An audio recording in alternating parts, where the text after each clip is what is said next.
Good morning, good afternoon, Excellencies, distinguished participants, ladies and gentlemen. Welcome to UNCTAD's annual High-Level Investment Agreements Conference for the year 2024. My name is Hamid El-Kadi. I am in charge of UNCTAD's section on international investment agreements.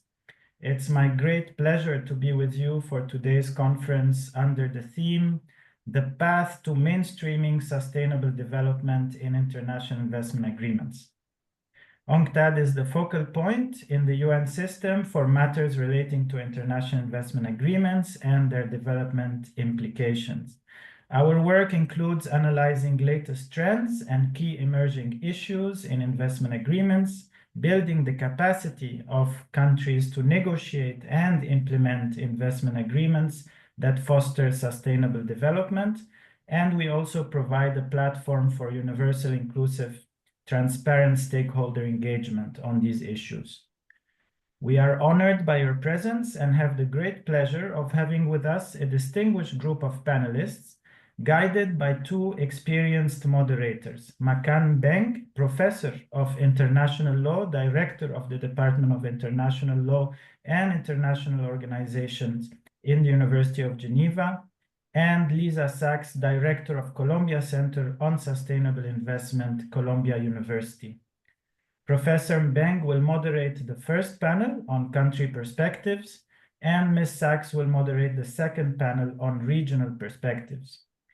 Before I give the floor to our moderators, allow me to hand over to our Senior Director, Nan Lee Collins, for her opening remarks.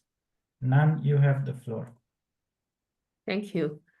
Excellencies, distinguished guests, welcome to UNCTAD's 2024 High-Level International Investment Agreements Conference. It's a pleasure to have you join us for this important virtual event, with over 500 participants registered and the proceedings streamed live. I want to start by thanking our panelists, moderators, and the dedicated team from UNCTAD's IIA section for making this conference possible. Today, we're tackling a crucial issue: how to put sustainable development at the core of international investment regime. While modern IIAs reflect growing awareness of challenges like environmental protection, climate change, labor rights, and public health, they still operate on the fringes of the system. The reality is stark.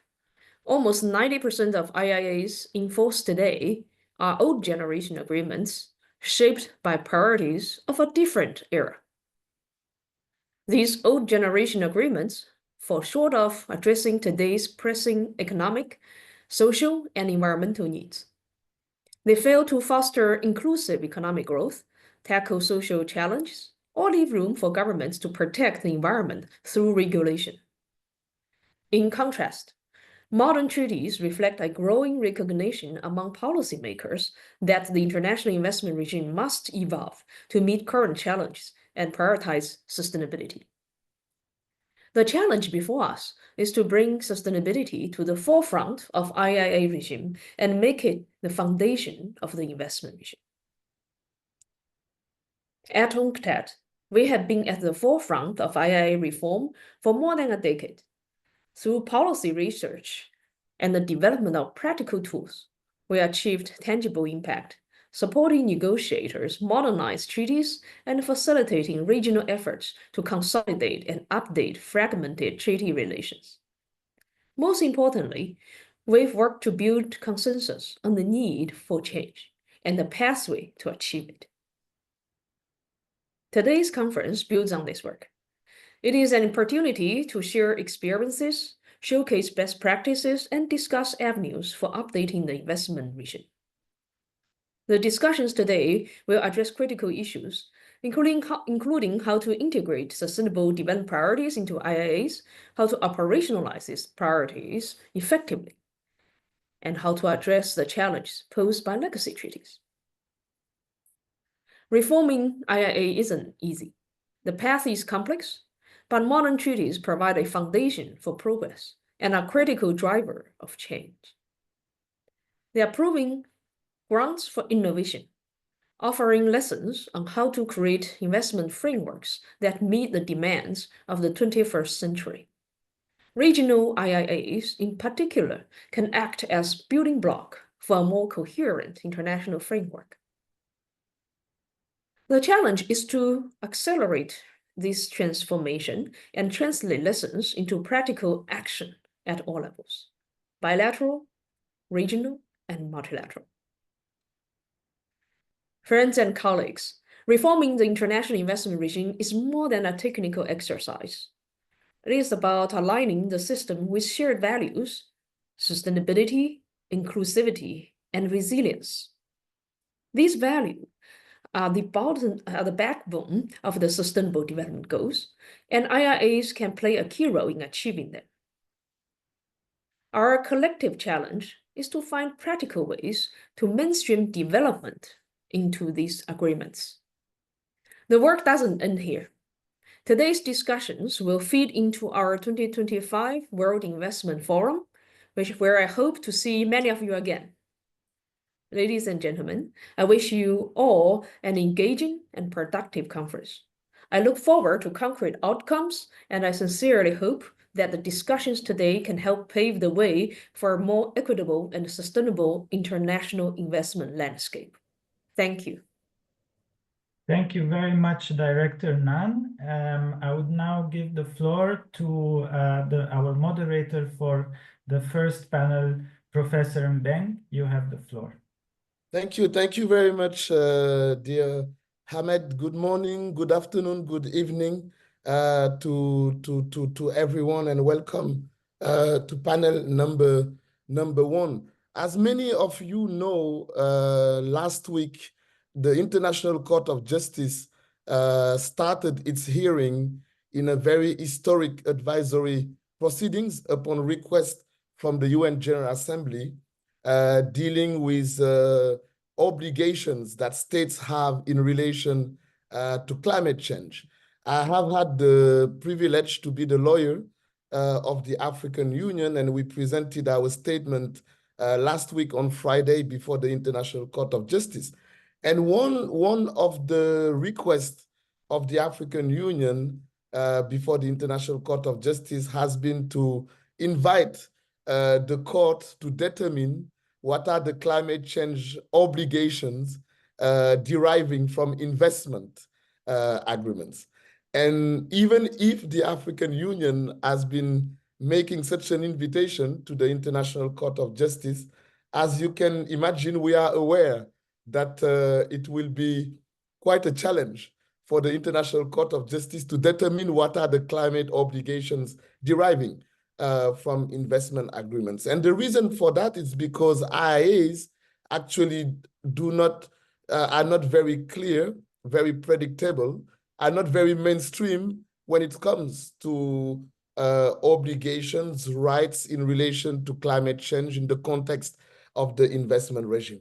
And such an observation of a lack of mainstreaming when it comes to climate action in IIAs, such an observation can be made more broadly for sustainable development. What we are observing at the present time is a lack of mainstreaming when it comes to rights and obligations that are relating to sustainable development in the context of IIAs. So we can only welcome this year's topic for the IIA conference on mainstreaming sustainable development in IIAs. In my view, mainstreaming is about two main objectives, two essential objectives: integration of sustainable development goals in IIAs and implementation of sustainable development goals through IIAs. And both integration and implementation should meet certain characteristics. And I would like to emphasize two of them: systematic integration and implementation, and systemic integration and implementation. Systematic integration and implementation.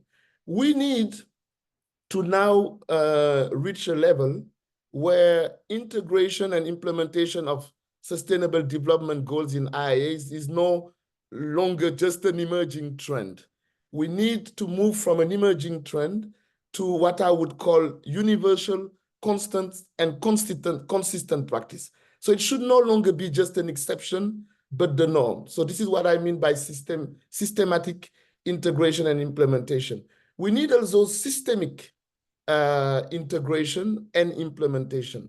What does it mean? We need to have investment standards, both substantive and procedural standards, to align with the principles and the objectives of sustainable development issues or sustainable development goals. And in order to achieve both the systematic and systemic integration and implementation, there is one major challenge: coherence. We cannot achieve systematic and systemic integration and implementation without coherence in how we integrate, we implement sustainable development goals in IIAs.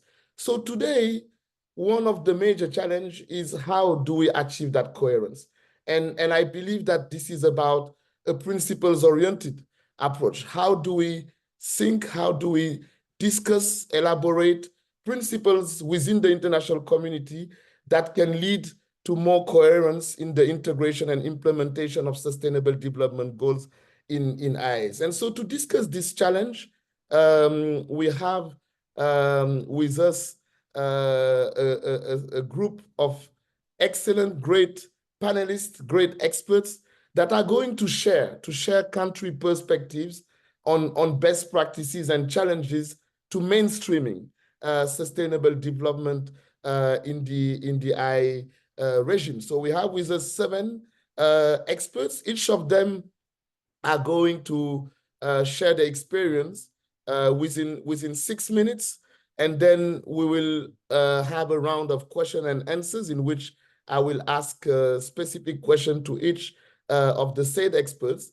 And if time permits, if time allows, we will have perhaps the possibility also to hear from questions from the audience. Please do not hesitate to share your observations, questions in the chat box. And again, if time allows, we will make sure to address them. So allow me now to turn to our very first expert, our first panelist, Madame Narda Garcia, Chief Executive Officer, Office of the Prime Minister, Investment and Civil Aviation from Belize.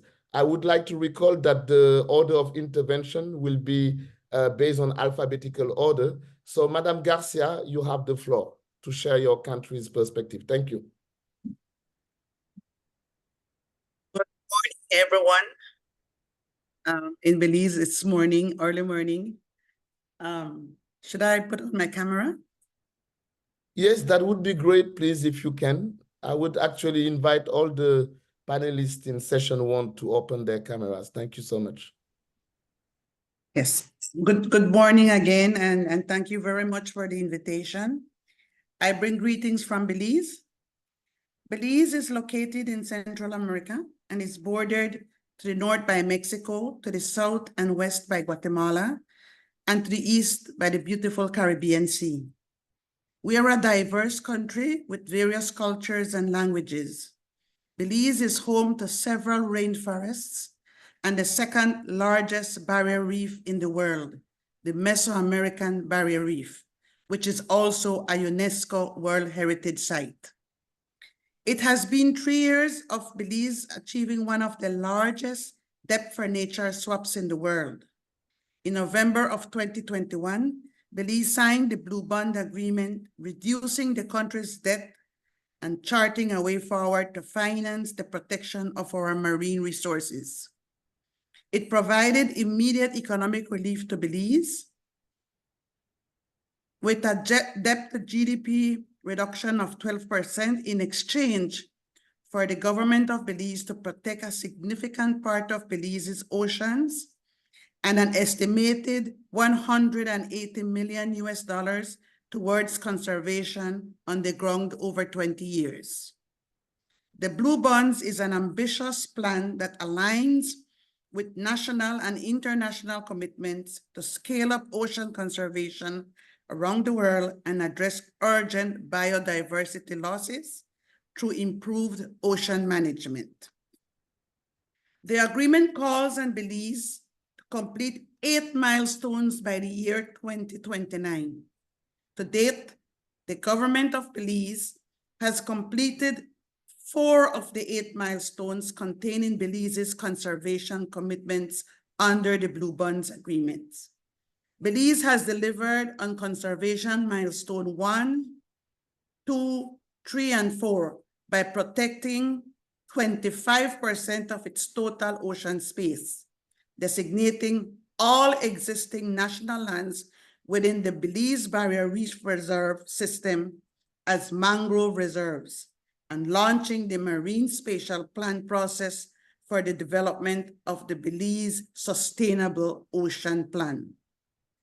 This we will achieve by the year 2026, with our terrestrial land already in conservation, with 36% of our terrestrial land already in conservation. We will be 30 by 30, way before 2030. So Belize's obligation to environmental protection, specifically our ocean space, now through our Blue Bond commitments and future consideration to protect our green spaces, to continue to protect our green spaces, to contribute to the global climate change initiatives, has made Belize even more vulnerable to exposure of litigation through its international investment agreements.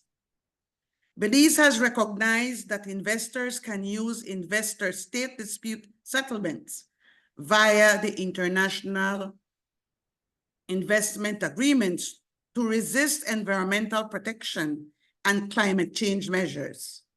Governments that take action to transition away from fossil fuels face the risk of legal challenges from foreign investors. Hence, the IIAs can constrain countries' ability to implement environmental protection and climate change measures. To address this and other challenges, Belize has prepared a draft modern model bilateral investment treaty aimed at reforming to, 1, make them climate responsive by ensuring that sustainable and low carbon investments are given special protection. 2, protect the right to regulate by safeguarding the right and duty of states to regulate in the public interest. 3, promote sustainable investment by including provisions to promote and facilitate sustainable investment. 3, require investors to compensate victims of environmental damage. The livelihoods of our coastal communities are very important to us. Recognize environmental protection as an international investment agreement treaty objective. Belize has signed bilateral investment treaties with 8 countries, namely Austria, Cuba, El Salvador, Italy, the Netherlands, Taiwan, the United Arab Emirates, and the United Kingdom. It also has a partial scope agreement with Guatemala on a number of goods and investment provisions. In addition to these BITs, Belize has signed 10 treaties as part of CARICOM with different investment provisions. These include CARIFORUM states, United Kingdom EPA in 2019, CARICOM United States, TIFA 2013, CARIFORUM EC EPA in 2008, CARICOM Costa Rica FTA, CARICOM Single Market, CARICOM Cuba Cooperation Agreement, Cotonou Agreement in 2000, CARICOM Dominican Republic FTA in 1998, in CARICOM Venezuela FTA, and the CARICOM Treaty. The Ministry of Investment, through its Investment Policy and Compliance Unit, The IPCU had first started its review to modernize its bilateral investment treaties with the Directorate of the CARICOM Single Market and Trade of the CARICOM Secretariat by getting advice, information, and contacts of the International Institute for Sustainable Development and the United Nations Conference on Trade and Development, UNCTAD. UNCTAD has been helping several countries to modernize their bilateral investment treatments. Belize has begun to have a better understanding of ways to go about modernizing the country's BITs with the assistance of UNCTAD, and with this has prepared a modern model BIT. UNCTAD conducted a workshop to Belize's relevant regulators to explain the importance and details of a modern model BIT.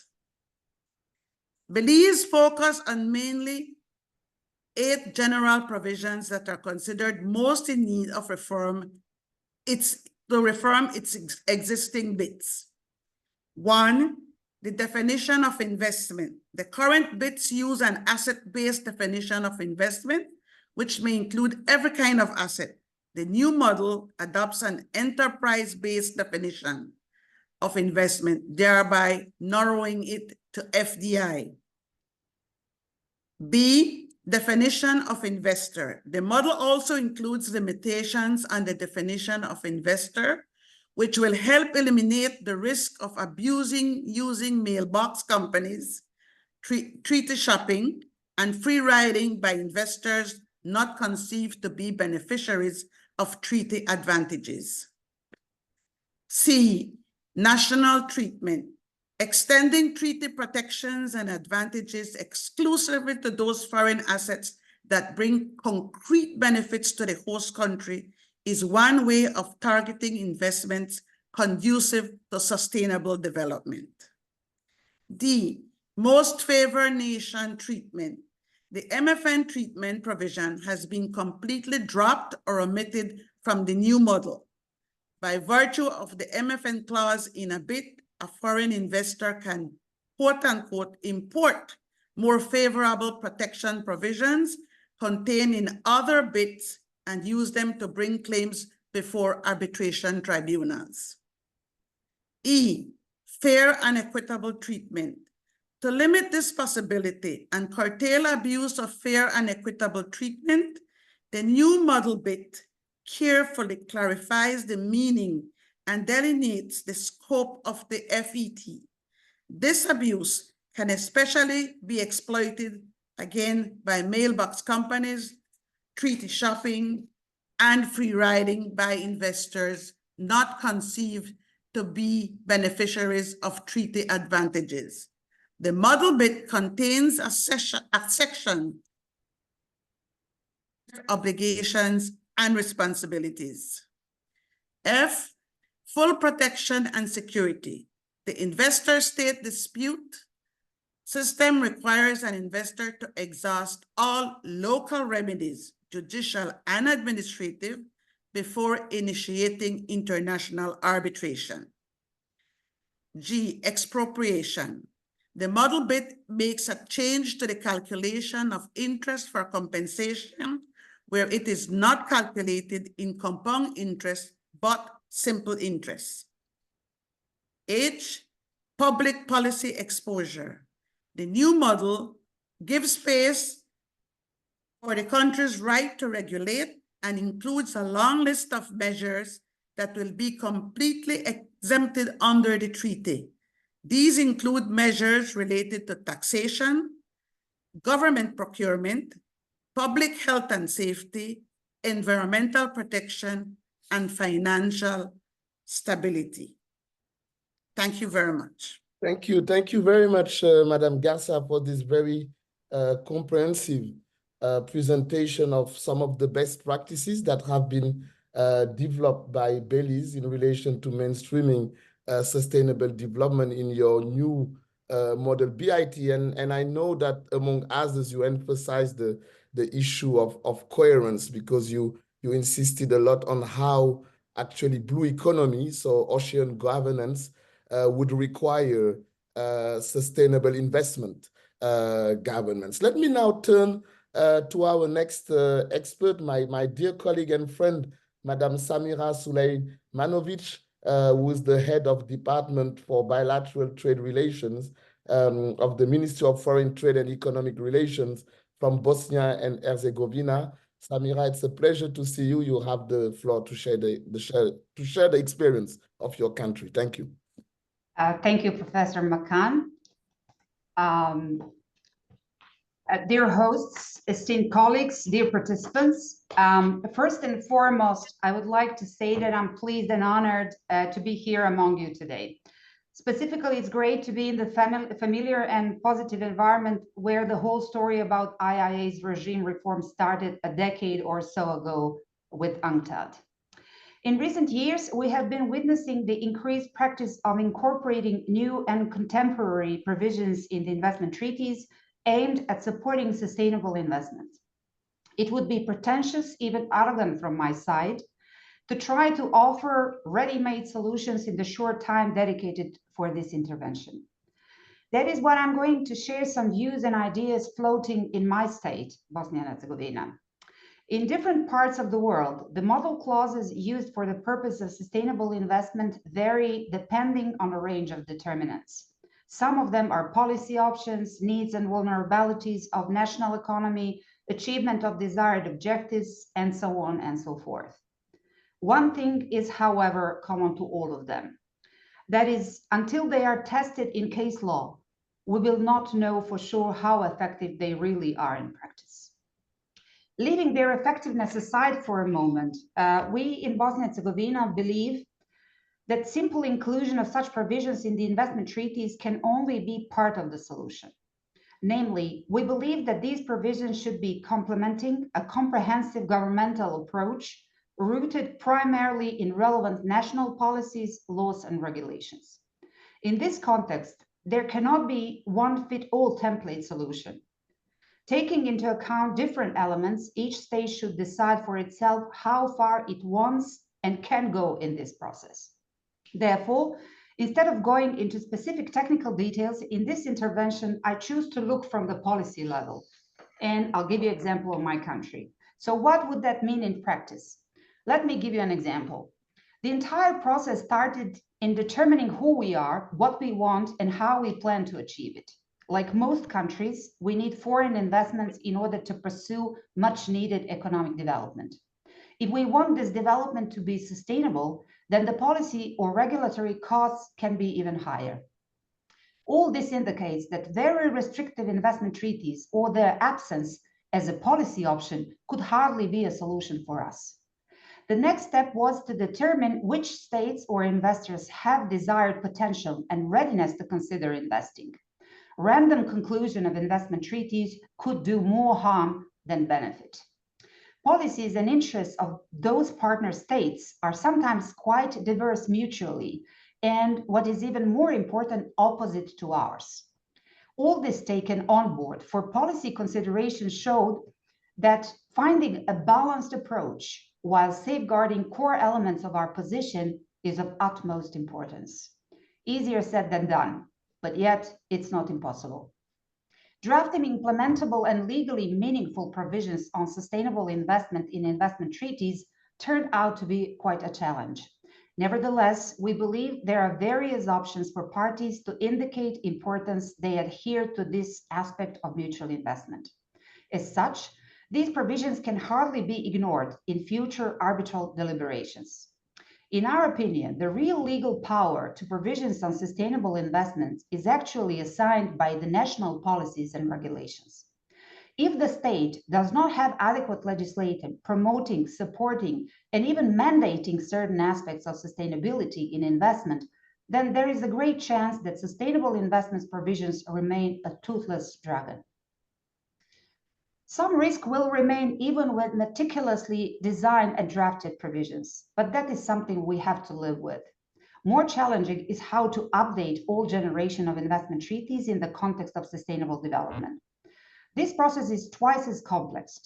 On the one side, renegotiation of all treaties is everything but easy, and on the other, including effective sustainable investment does not make it any easier. We believe that states should firstly identify their priorities for renegotiations based on selected elements such as level of existing or expected investments, sectors of interest, number of cases, and general track record in investment arbitration. Consistency can also play an important element. By this, I mean prepared in advance and well-explained position and proposal. Persistent would make the third important element. Small countries need not to give up, nor should give in. Finally, we should support and learn from each other. We have greatly benefited from this already and warmly recommend others to do the same. Thank you. Thank you very much, Madam Samira, for sharing these very insightful observations. And I know that some of the challenges that you raised are also shared by other Balkan economies. And so it's very good to hear from you. And among many of the very important points you raised, I've also singled out here the issue of coherence, and you address another important layer of coherence, the need to ensure coherence between the national level, so national investment policies, national investment legislation, and IIAs when it comes to sustainability, when it comes to integration of sustainability. And I think that this is a very important. Very much. I will now turn to our next expert, our next speaker, Madame Radwa Kamuna, Under Secretary of State, Head of International Relations Department Promotion Sector of the General Authority for Investment and Free Zones, the famous GAFI of the Arab Republic of Egypt. Excellency, it's a pleasure to see you here. You have the floor. Please unmute. Please unmute, Excellency. Please unmute. Thank you. Okay, I'm sorry. Thank you, Professor McCann, for this introduction. Good morning, good afternoon, everyone. It's great pleasure to be with you today with this esteemed gathering with some familiar faces and other new ones to whom I'm very pleased to get to know. At the outset, I would like to thank the UNCTAD and its IIA team for inviting us to the 2024 IIA conference. We value UNCTAD's work on international investment agreements, and we are grateful for this opportunity to share our views on mainstreaming sustainable development in IIAs. In fact, if you read any IIA from the 1980s or 1990s, you will hardly find any reference to sustainable development or to the right to regulate. The narrow scope of IIAs focused on a small set of issues that are drafted in a very broad manner, exposing many countries to an increased risk of investor-state disputes. Today, things are changing and countries are realizing that investment rulemaking cannot be isolated from public policy concerns relating to public health, labor standards, and the protection of the environment. Egypt has maintained its position in all IIA negotiations conducted at the bilateral and regional levels. Our position is clear. We aim to conclude new generation IIAs that safeguards the host state right to regulate while maintaining effective levels of investment protection. We believe that restoring balance in IIAs between investor rights and obligation is crucial to move away from the old generation model IIAs that have been traditionally only focusing on a narrow aspect of the investor-state relationship, namely protection. This has been our position in the context of the AFC-FTA investment protocol negotiations, our BITS new negotiations, and our other negotiations with various bilateral and regional partners. A notable example on the bilateral level is the recent BIT signed between Egypt and Saudi Arabia in October 2024, where we placed significant emphasis on ensuring that those principles are upheld. Same goes for the AFC-FTA investment protocol, where the right balance between investor and states' rights and obligations, alongside the sustainability dimensions, were endorsed. We are happy to see that this position is becoming increasingly accepted at the levels of policy making. For example, the G20 Trade and Investment Working Group under the Brazilian presidency welcomed a report prepared by UNCTAD with inputs from OECD titled Mapping Sustainable Development development provisions in IIAs. As the FTA investment protocol includes various safeguards for African countries, similarly, we aspire the discussions taking place in the League of Arab States for a new investment agreement to endorse sustainable development pillars as a key aspect. UNCTAD, of course, has been a close partner in all these processes. Yet, despite these developments, a lot remains to be done. With our endeavor to modernize our 72 old bilateral investment treaties in force, leveraging on the UNCTAD's multi-stakeholder platform, which was launched during the World Investment Forum held in Abu Dhabi in 2023, where UNCTAD offers a truly universal and inclusive platform for us to discuss the challenges and opportunities from IIA reform. In this regard, we look forward to see the UNCTAD's proposal to develop a report that highlights the real challenges and obstacles to IIA reform so that we can address these challenges more effectively. Another proposal would really be helpful to us, and I'm sure will also be helpful for many developing countries, is to have a set of guiding principles for IIA reform action at the bilateral, regional, and multilateral levels. This would help set a common understanding on the main issues that countries should consider when reforming IIAs. In this context, we would like to call on UNCTAD, based on its extensive expertise in this area, to consider developing a set of principles to assist countries when they engage in IIA reform. This could include the main policy options a country should consider to better prepare for IIA reform, as well as some guidance on how to integrate sustainable development in IIAs, which is the topic of today's conference.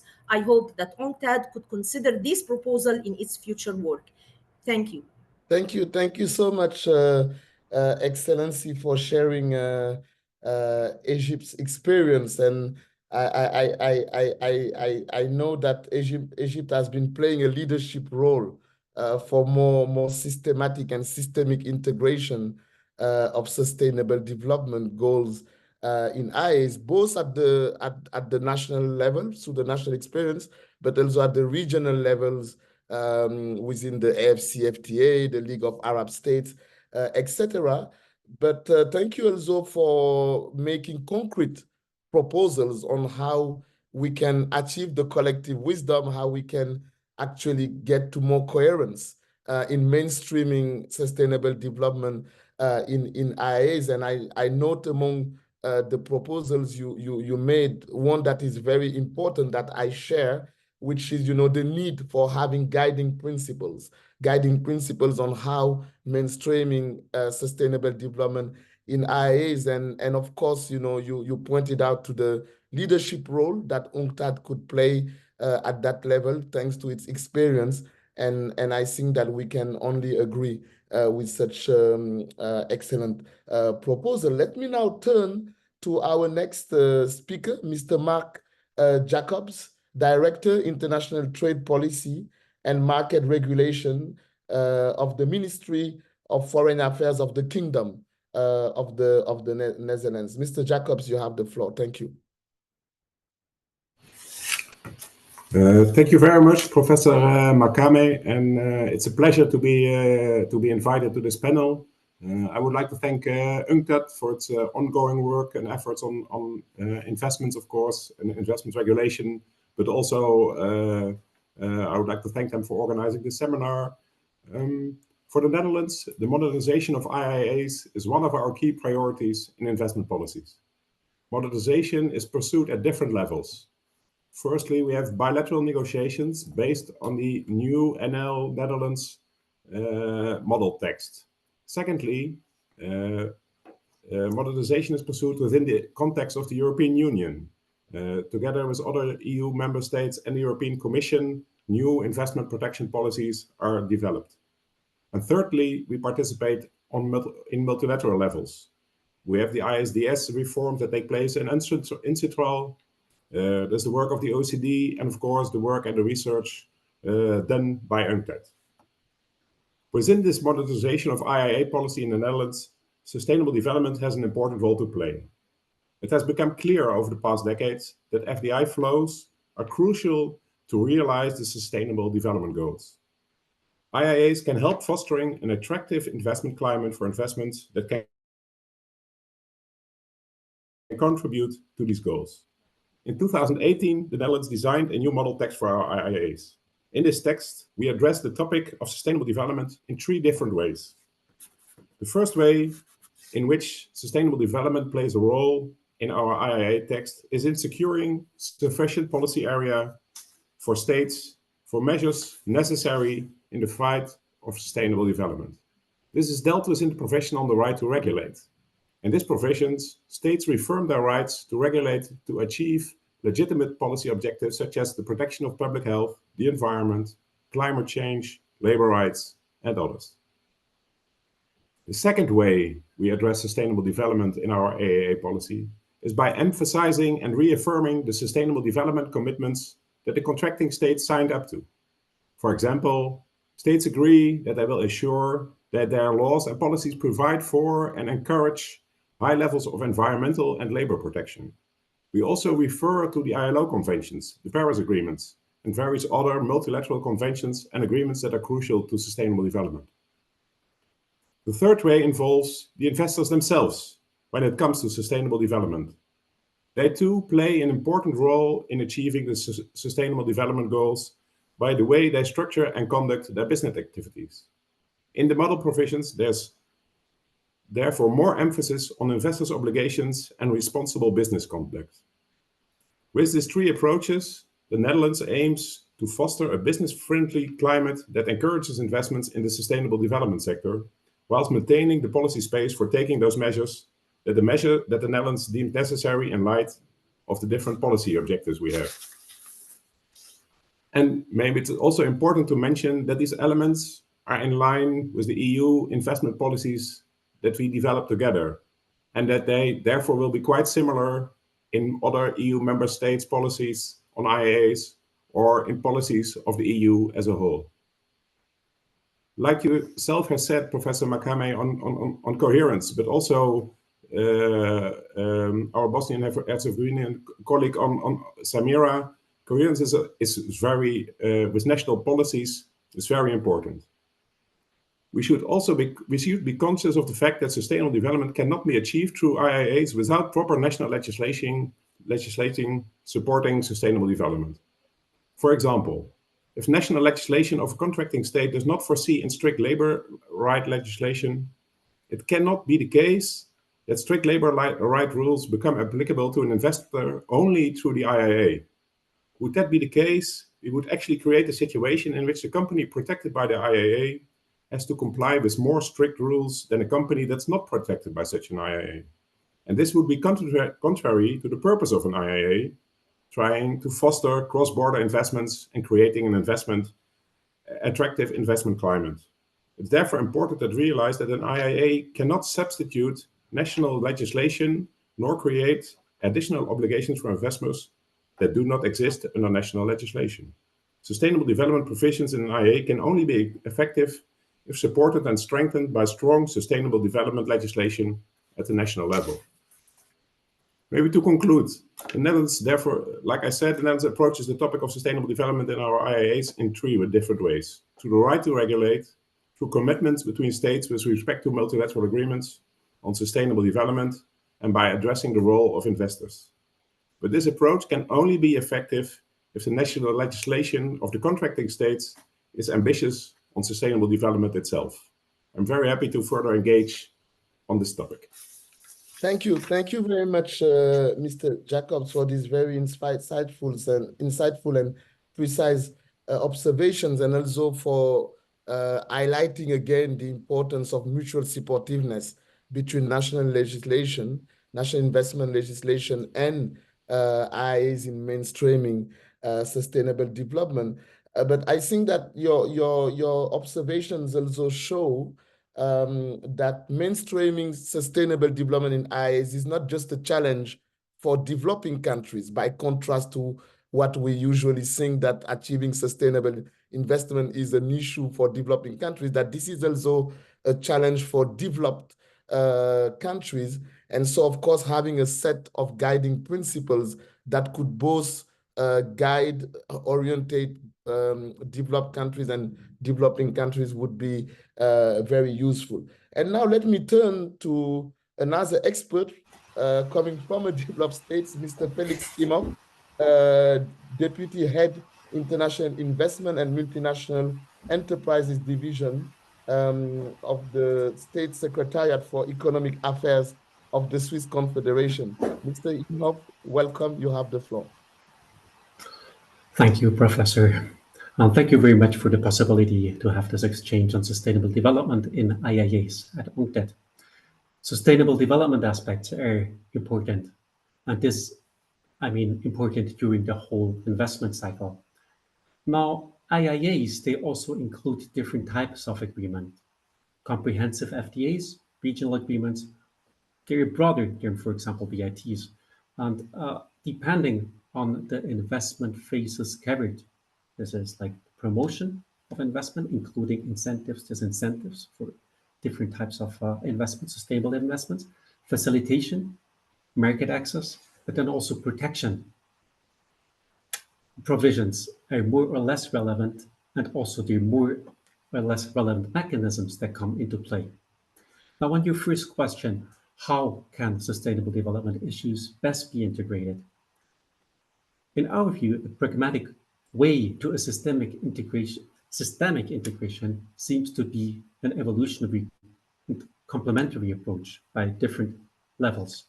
Such an approach updates the treaties on a bilateral level by systematically referring to the relevant international agreements in what regards like the public health, public labor standards, environment, so on, climate, but also taking on board provisions such as right to regulate, not lowering standards, responsible business conduct, already mentioned, measures against corruption, labor and environment, but then also, and importantly, more precise standards, protection standards.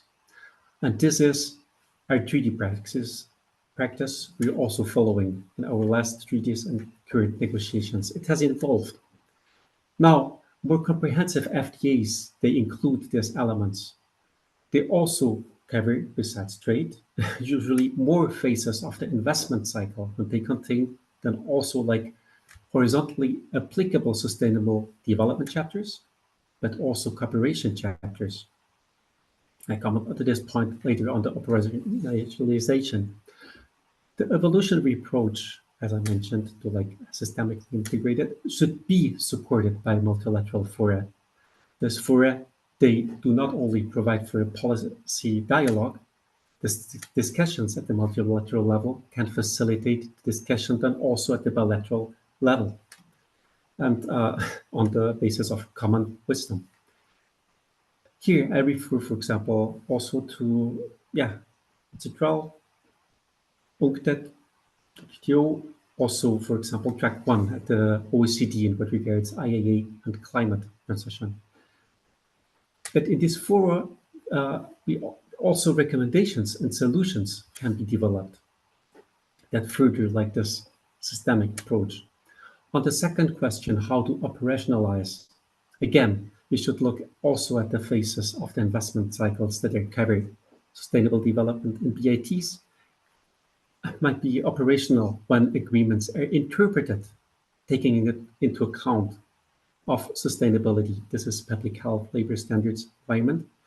For example, if you have a reference under to the Paris Climate Agreement, it has a bearing in what regards them also the legitimate expectation of investors under the treaty.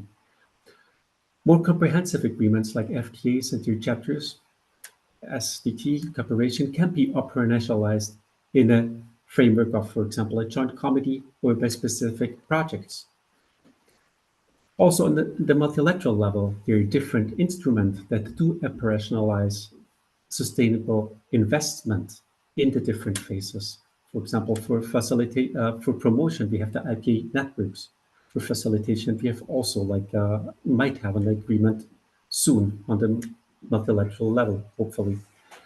Now, on mainstreaming of sustainable development, a systematic integration approach needs a systemic update of treaties on the bilateral level and also of more comprehensive agreements. This pragmatic approach must also be supported by multilateral fora. If we find convergence and interests, a common set of provisions also can be elaborated. This is the case, as mentioned before, in UNCITRAL, but also like on OECD, for example, on substantive standards, hopefully. Other overarching issues like sustainability aspect could be tackled, for example, by UNCTAD, if you see this convergence. Thank you for your attention, Professor. Thank you very much, Mr. Himop, for these observations and for emphasizing the importance of systemic and systematic integration. I see that both of us are like-minded. I don't know if it's because of our territorial nexus with Switzerland, but I note also the emphasis you put on the contribution that multilateral fora can play, in particular UNCTAD, in guiding countries with principles, guidelines on how to operationalize sustainable investment and mainstreaming sustainable development in IIAs. I turn now to our last but not least speaker for this first session, Mr. Hassan Alzan Akpinar, Head Department of International Relations, Director General of Incentives and Foreign Investment of the Ministry of Industry and Technology of the Republic of Turkey. Thank you for being here, Mr. Akpinar. You have the floor. Thank you. Thank you very much. First of all, I would like to thank UNCTAD team for inviting me to this very important meeting. It is very nice to see very familiar faces from Bosnia, from Switzerland, and others. From Egypt. I would like to say hello to all my colleagues. Hopefully next time we will see you in physical meeting. So thank you inviting me again. I have two questions to address today. The first one is how can issue areas such as public health, labor standards, environmental protection, and climate change best integrated into the IIA reform? So the integration of these issue areas on public health, labor standards, environmental protection, and climate change to IIAs may seem an easy task. However, it shouldn't be forgotten that IIAs are not designed or intended as the one and only tool to reach sustainable development goals, but they are first and foremost designed to protect foreign direct investments through independent third-party settlement under universal rules and principles.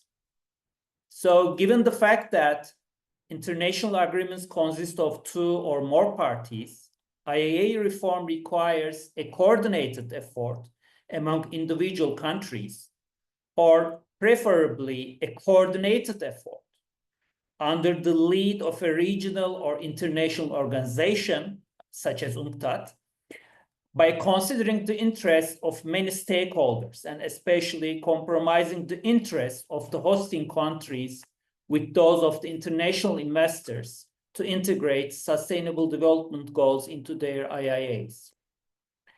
While integrating all these issue areas into IIAs, policymakers and we negotiators should avoid the inclusion of too many detailed provisions that may prevent timely conduct and finalization of successful negotiations between the treaty partners. Instead, we should prefer a general approach by integrating horizontal provisions, such as a comprehensive provision on general exceptions, thus providing policy space to hosting countries and enabling them to take the necessary measures in case there's a need for action in these issue areas. Additionally, I think that instead of repetition of some rights and duties concretely in detail throughout the treaties, references to some international leading conventions such as ILO Convention, Paris Agreement on Climate Change, or UN's fundamental conventions on human rights may be provided in treaties. So today, the second question that I would like to address is the following. Which methods and best practices can help firmly embed sustainable development in future IIAs? So with regard to this question, recent discussions among civil society or academia labels existing IIAs as one of the fundamental impediments to sustainable development goals and climate change mitigation due to the existence of ISDS mechanism in such treaties.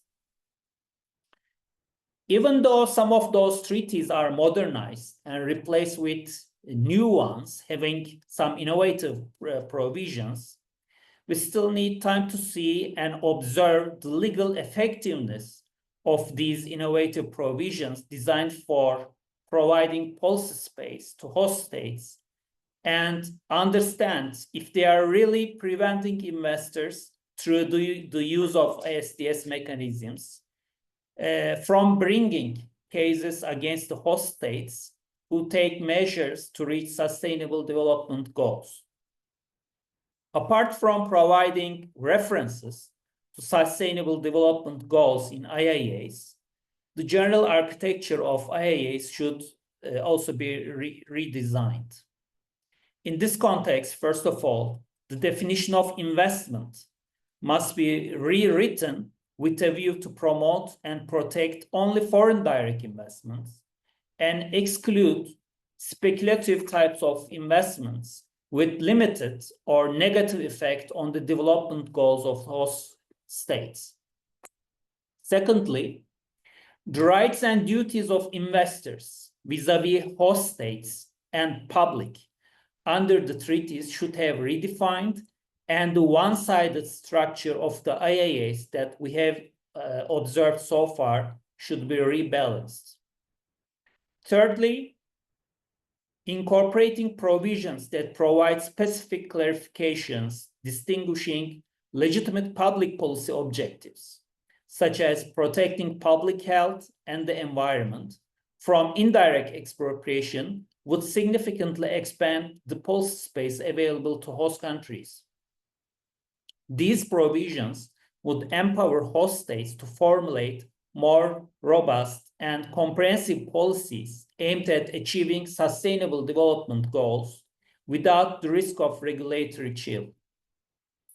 And finally, the long-time forgotten element of the IIAs, the promotion element, should be integrated back into treaties as a tool to encourage developed nations to install and utilize mechanisms for their investors to invest in the treaty partners. In this connection, corporate social responsibility principles, such as the OECD guidelines for multinational enterprises on responsible business conduct, should also be promoted by the capital exporting countries for the effective implementation of these principles and make foreign direct investment conducive for development. Thank you. Thank you. Thank you very much, Mr. Akpina, for these stimulating remarks and for emphasizing how countries would need a more coordinated approach when it comes to mainstreaming. I think that this has been a rather common denominator from the sharing of the country perspectives during this session. But allow me now to conclude this first panel to maybe ask specific questions that would require brief answers, since we are running a bit out of time. And I would like to start again with Madame Garcia and ask her what does she think are the advantages for a government like Belize to have a new generation model treaty like the one she described in her intervention when entering into negotiations with partners. Please, Madame Garcia, briefly. Thank you.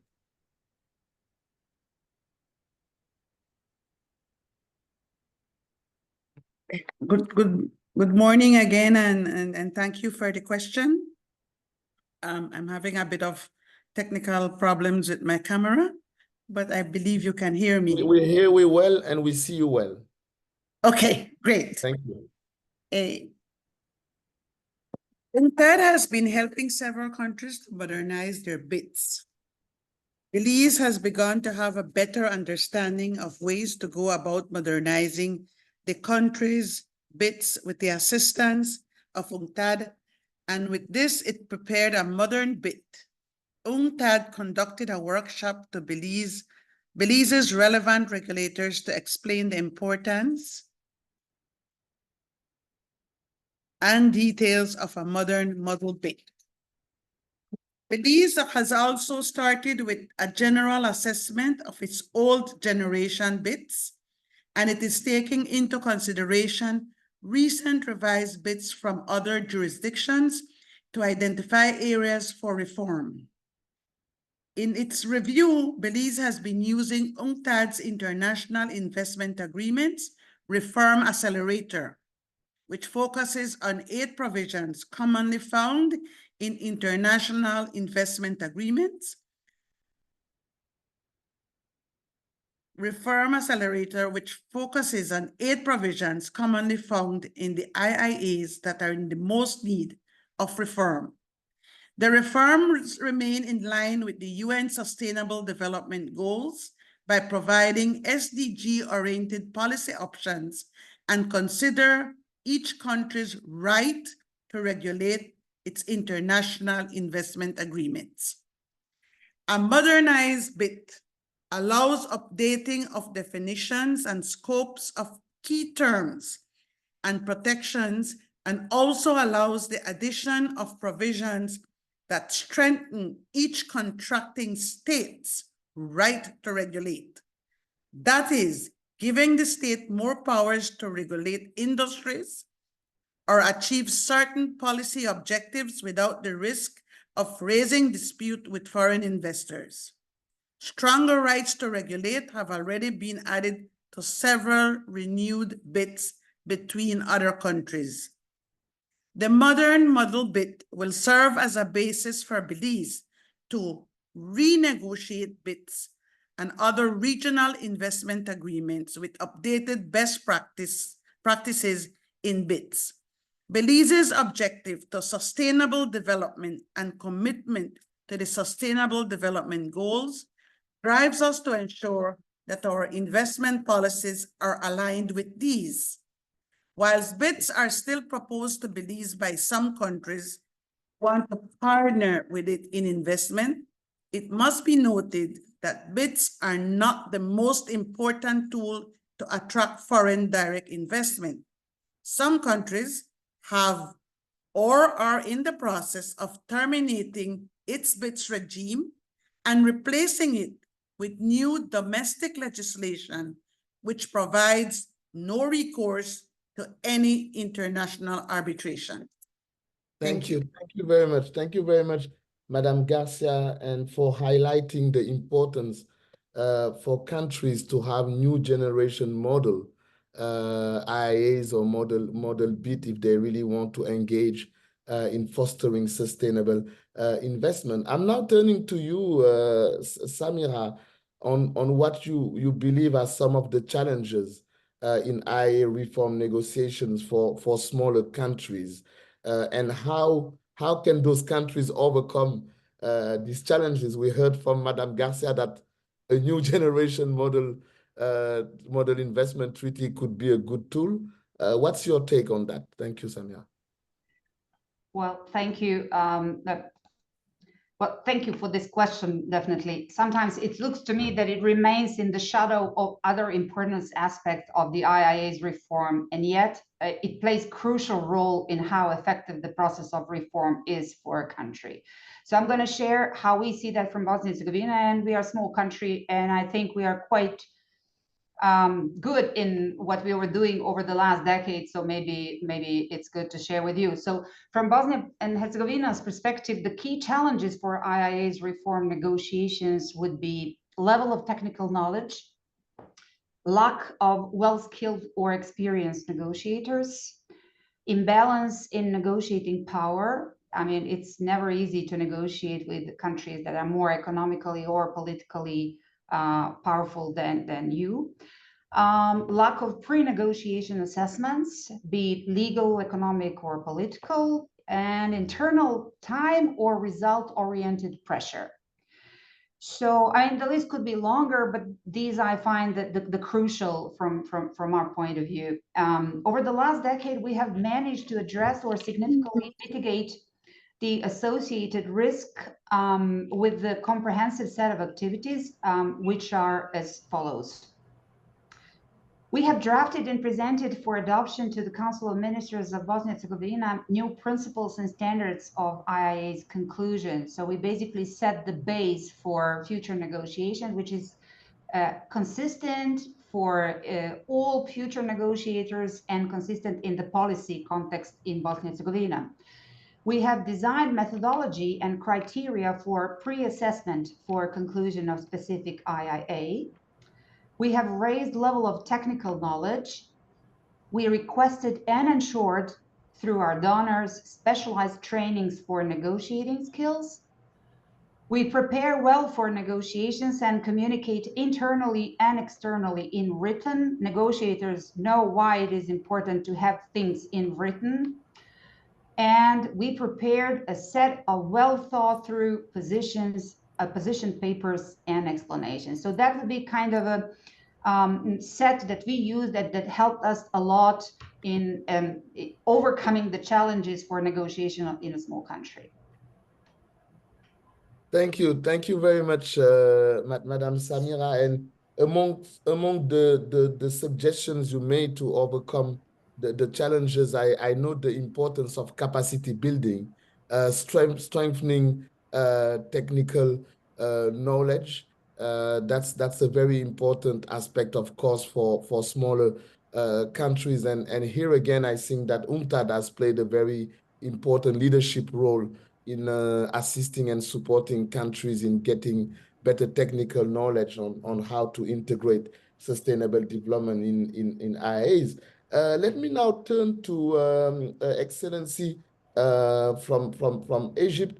And as I was saying, Egypt is very active, Your Excellency, in various IIA negotiations, including the AFCFTA protocol on investment.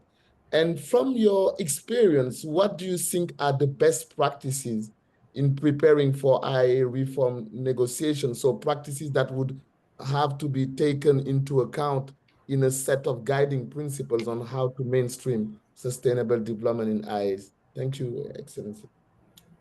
Thank you, Professor McCann, for this question. Well, indeed, IIA negotiations varies depending on the context and on the other party or parties involved.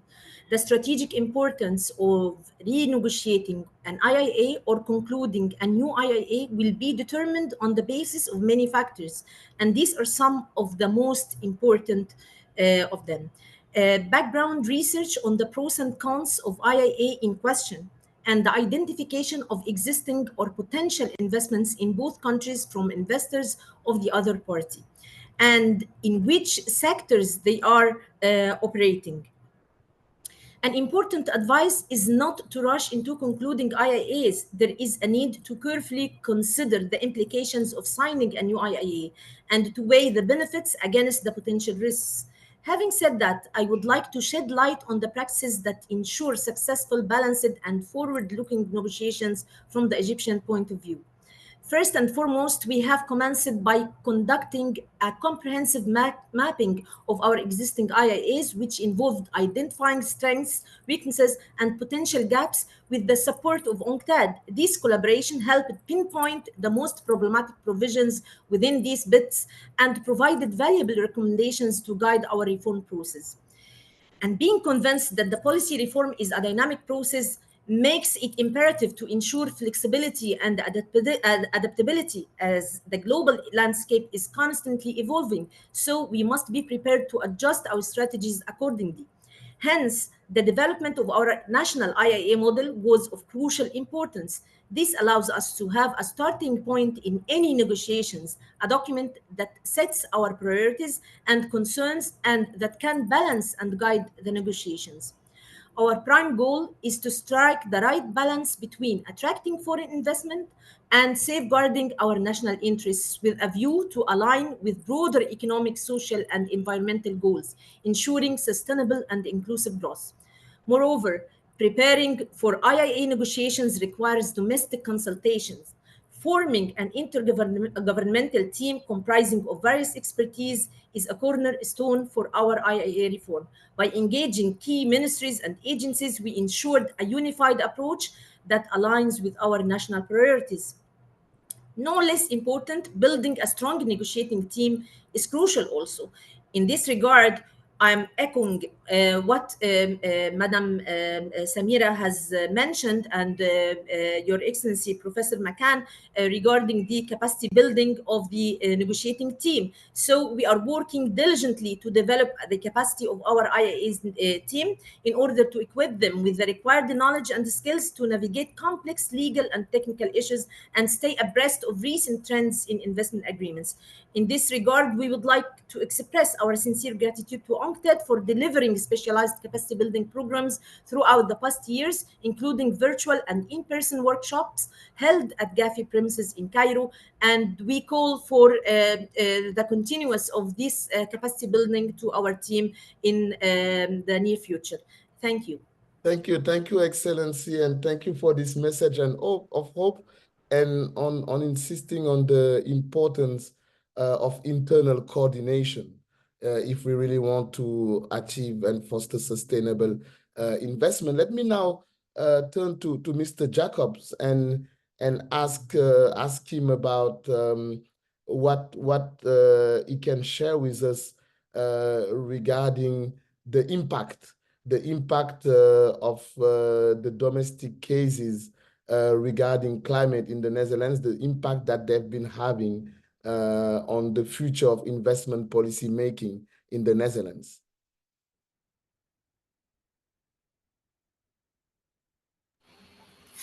Thank you, Professor, for this question. And indeed, as you said, to make the example more clear, in 2021, the Netherlands was a respondent in an ISDS case for the first time. These were two German energy companies who filed a claim against the Netherlands under the Energy Charter Treaty. I think in total they claimed damages of almost 2.5 billion euros because of new legislation that phases out coal-generated energy production by 2030. Well, maybe also good to mention that thanks to successful litigation by the Netherlands at the German courts, the Netherlands managed that both ECT claims were eventually withdrawn by the investors in 2023 on the basis of EU law.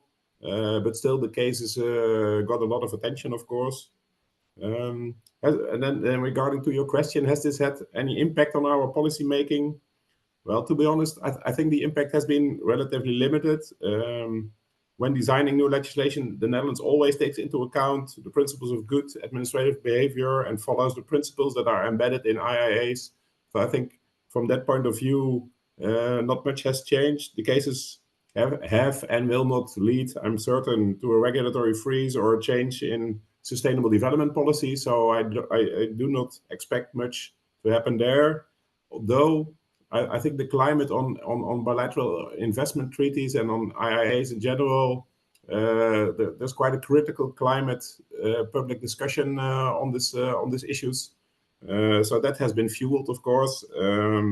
And for us as policymakers, I think it put the emphasis on the fact that it is very urgent to update some of our more outdated bilateral investment treaties that are there. Thanks, Thank you. Professor. Thank you so much, Mr. Jacobs, on these remarks. I would like now to turn to Mr. Himov and ask him what does he think is the key, if he had to make one recommendation on how to ensure that the momentum towards mainstreaming sustainable development in IIAs is sustained, what would be that one recommendation? Thank you. Thank you, Professor. I think to keep the momentum, also the country level, it's like there's like probably three elements. One is to like keep moving and updating like the agreements, like bilateral negotiations, but this can be supported by multilateral discussions. They can support bilateral negotiations. Now, multilateral fora such as UNCTAD, UNCITRAL, OECD, they play an important role on mainstreaming. And this is key. It's not only supporting, but also when mainstreaming sustainable development in IIAs. We see this, yes, when we look at the work by UNCITRAL on ISS proceedings and exit, but then also like on common understandings, like on the protection standards or climate OCD. And here we think, as mentioned before, that we could further look at how to like fetch the sustainable development elements, and here that certainly also plays a role. When doing so, it will be important to like see where there are trends and also where there is potential convergence on sustainable development aspects. And here also we should probably not only look at protection, but look at all the phases of the investment cycle. I think promotion, facilitation, market access, they really also have an economic impact, considerable impact on sustainable development. Now, in what regards potential convergence, here always like also the academia who's like making studies. We had commented recently a study at the Swiss Institute of Comparative Law who makes an overview of like major agreements. They have like published a legal opinion on sustainable development and climate transition aspects in investment agreements. This can be a source. But the second, and here when I say bilateral, multilateral fora, and to keep the momentum, and here I echo my Egyptian colleague, it's always also to include the stakeholders, because only like this you can be sustainable and in the long run have like also the support by your stakeholders. Thank you. Thank you. Thank you so much, Mr. Himov. And again, last but not least, I would like now to turn to Mr. Akpina for a very last question. Mr. Akpina, we've been hearing a lot of messages during this panel on, a need for collective wisdom, coordinated effort, convergence at the multilateral level. How do you see this happening concretely? What do you think about a set of guiding principles to ensure more coherence? Thank you. Thank you. I mean, yes, we need coordination, really. I mean, we have hundreds of old bilateral investment treaties that should be modernized within a very limited time, because our time is very limited, and in our daily life, all of us, we have started to feel the negative effects of climate change. So because of this, of course, this is not to say that by modernizing all the BITs, we will have no negative effects of the climate change anymore. Of course, we will have still some negative effects, but we can see this as a beginning, and this is just one policy area that should be corrected in the coming years.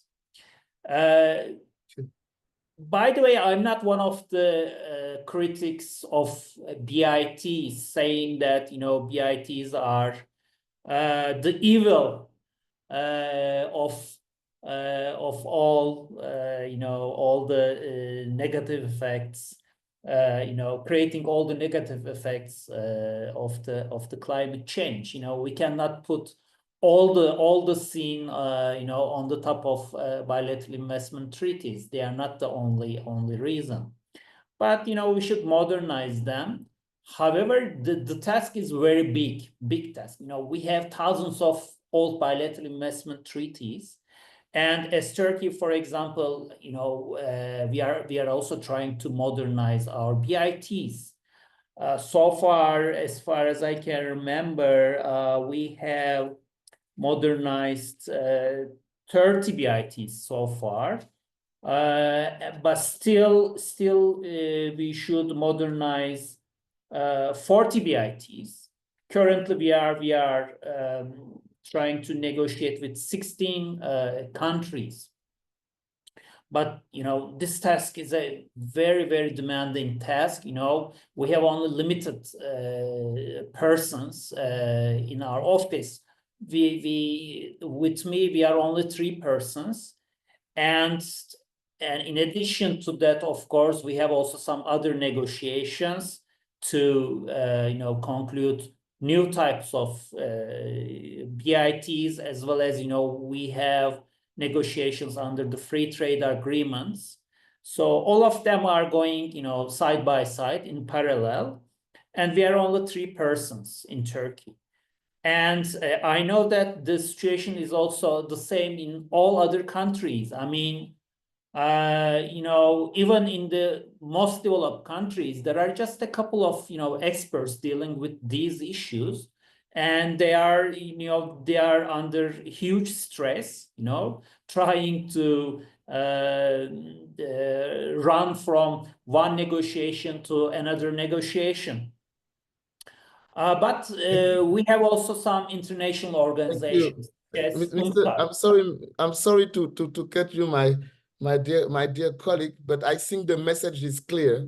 The message you sent is that we need more coordination, we need more capacity building, yes, and we need, and that could help I was coming there to get there. But we are getting now at the end, unfortunately, of this session. We are a bit beyond time, so I would like to thank again all the great experts we've been having during this session for all these very stimulating and insightful observations. It was really a pleasure for me and also a privilege to moderate this panel. I think that the key message is that a set of guiding principles for mainstreaming sustainable development would be necessary, and this coming from UNCTAD would look very natural given the leadership that UNCTAD has been playing in fostering sustainable investment in the investment regime. So thank you again very much to all of you, and Ahmed, back to you. Thank you. Thank you. Thank you very much, Professor, for your time. Thank you to our distinguished panelists. Excellent discussions. I think we will move to panel 2. So I would like to hand over to Lisa Sachs, who is the director of Columbia Center on Sustainable Investment, CCSI, Columbia University. Lisa, we are extremely happy that you are with us, and I give you the floor for the second panel. I also invite the panelists in the second panel to turn on their cameras. Thank you very much.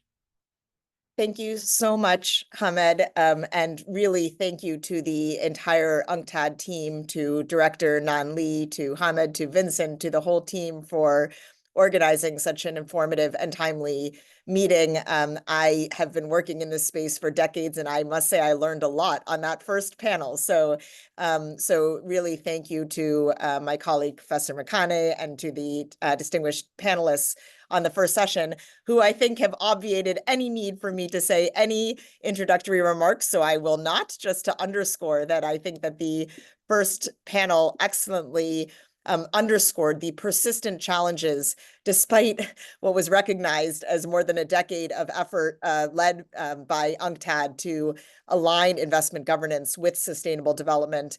The first panel wonderfully illustrated the myriad approaches at the national level to grapple with these challenges, but also the very real challenges and the call, as Professor Makane emphasized at the end, for continued need for best practices and guidelines. I will gratefully thank Mr. Akpinar in particular for highlighting the need for and the role for regional and international coordination, which is precisely the focus of this second session, is to hear from the most distinguished leaders of international and regional associations and efforts that are really leading the charge in coordinating governments at many different levels in integrating sustainable development considerations into investment governance.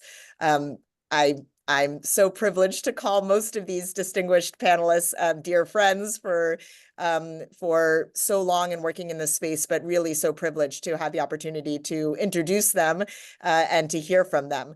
Two of our wonderful panelists have a hard stop at the top of the hour, so I'm going to start with them and also engage a tiny bit in follow-up with them just because we won't have time later on. So without any further ado, let me please introduce Ms. Anna Jubin-Brett, who's the Secretary of the United Nations Commission on International Trade Law, known to most of us as UNCITRAL, which of course is coordinating one of the most important reform efforts on investment governance. So Anna, please, if you can tell us about UNCITRAL's critical work in this area. Thank you very much.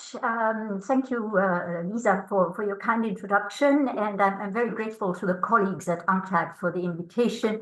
For me, it feels a little bit like coming home after a long trip abroad, to be back in an IIA conference and to see so many familiar and friendly faces.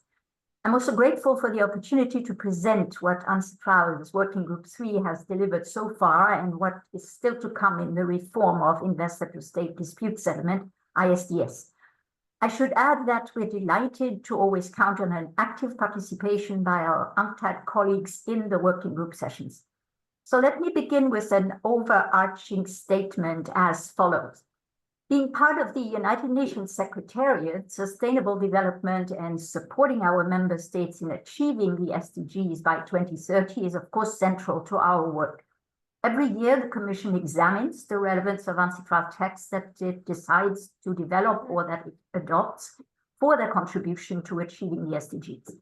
I would also emphasize being one of the two legislative bodies of the UN General Assembly, that our contribution to the rule of law is also closely related and linked to sustainable development and to achieving the SDGs. In our view, one does not go without the other. So I would like to focus my initial statement on two of the questions that were posed to this panel. I'm going to pass on the second one, and I will focus on exploring and mainstreaming sustainable development. So regarding the first question, in my view, no international framework operates in a vacuum, just as if the other treaties or other sources of international commitments did not exist. So in my view, investment treaties cannot be applied ignoring other commitments taken by states, for example, in the area of climate change, that would isolate the field of international investment law from any influence or any other commitments. There are various areas of international law that come together when you speak about investment promotion and protection and sustainable development that coexist and that overlap and sometimes are not coherent. As the head of an organization that is focused on harmonization of international law, I find it very important to consider these different international frameworks that reflect commitments of states and obligations of investors in different areas, such as environment, public health, labor standards, climate change, and to see how they coexist in the international law sphere. So the question, of course, is whether this coexistence of different international frameworks can lead to issues of which one should take precedence. Should the lex specialis that focuses on foreign investors be the one, or the lex more generalis that focuses on the fight against climate change? And then where should these issues of conflict be dealt with? Is this something that the investment agreement should deal with specifically, or is it better left to the appreciation of international tribunals? As far as I'm concerned, I've consistently advocated against overloading investment treaties with provisions that are outside of their object and purpose and should therefore remain out of their scope. Investment treaties are designed to regulate one particular relationship between the foreign investor and the host state, and this should not be the place to include these other commitments, but rather to regulate the interaction with other broader international frameworks, acknowledging that they coexist and that they need to be taken into account, for example, when settling a dispute. So in short, my view is that an investment treaty is not the place for environmental, climate, public health, and labor standards, and that the best way to deal with these overarching priorities is to acknowledge the rights and obligations stemming from these other treaties and defer to other international frameworks or to make workable exceptions. To illustrate, let me just borrow the example of corruption. It's not for the investment treaty to regulate what happens in the case of corruption, but rather it's better to let the international framework dealing with corruption be applied. The other question I decided to tackle is question 3 on the practical approaches for updating all generation IIAs. And I must say that I'm particularly grateful for this question because this is exactly the approach that UNCITRAL's Working Group 3 has taken with the reform of ISDS. All the reform elements that are being developed will apply to existing treaties, whether they are all generation, classic, modern, futuristic, and through the treaty law mechanisms that UNCITRAL has already applied in the Mauritius Convention on Transparency, or that the OECD has more recently developed for the BEPS Convention. How does that work in practice? The later treaty, the one that is meant to bring about the reform, amends and adds to the multiple existing ones. Each country that signs on to the new treaty agrees to amend the treaty on an opt-in basis. And when the other state, that is the partner in the bilateral treaty, has done the same, this treaty is amended. It's very practical, it's efficient, but as everything restates, it takes time. But then, as we've heard in the first panel, it takes also a lot of time to even contemplate renegotiating investment treaties around models that sometimes greatly diverge. So I will leave it at that and give it over to you, Lisa. Thank you so much, Anna. If I can maybe ask you one follow-up question before you leave, because you alluded to it in your initial remarks about procedural and substantive elements of international law. And I know that from the earliest days of UNCITRAL's Working Group 3, this distinction was a big focus of discussion. So I'm wondering if you can just shed a little bit of light on how the reform of substantive and procedural rules interact for mainstreaming and for centering sustainable development in investment governance. Thank you very much, and also thank you for so kindly taking into account my talking about conflicting legal issues. I'm having conflicting scheduling issues, so thanks for taking that into account. I really appreciate it. So I think it's very clear from your question that the mandate of Working Group 3 on reform of ISDS is about ISDS, namely a procedure for settling investment disputes. And the reform elements are procedural and institutional. And we're not revisiting or refocusing the substantive protection standards that are contained in IIAs. Having said that, there are several reform elements that have a direct bearing on sustainable development, and we're really looking at them from that angle. First and foremost, the Advisory Center for Developing and Least Developed Countries that the Commission and now recently the UN General Assembly have adopted in principle and that is being operationalized by interested states is an example at hand of making the system established by investment agreements and treaties work better for developing countries to take into account the development priorities. Another example among the procedural rules that are being redefined is the assessment and calculation of damages. That is a case in point. The proliferation of third-party funding in ISDS cases and the need to redefine the right of states to regulate, at least in their procedural aspects. When our Working Group 3 started its work, the recurrent question was, of course, and you rightly alluded to it, how to draw a clear line between what is procedure and what is substance. And many were wondering why we would start with procedural rules reform before looking into the substantive investment protection. But in fact, the dispute resolution mechanisms are the teeth of these IIAs, and it's precisely through ISDS and through the procedural reform that you can start tackling it maybe in a more acceptable and efficient way. And last but not least, let me allude to one of the main objectives of the institutional reform elements, namely the establishment of what we call in our language a standing mechanism, namely a court, a first instance, and an appellate mechanism. It's about consistency, predictability, and correctness. And here again, the institution we're designing, or the institutions we're designing, are meant to bring more balance and more correctness into the dispute resolution proceedings stemming from IIAs. And that is all what we've heard in the first panel. It's about balance and it's about coherence and consistency. Thank you, Lisa. Thank you so much, Anna. Thank you for making time to join us, even if briefly. I know many of us benefit from your leadership and your guidance all throughout the year, so we'll look forward to continued discussion. So thank you so much.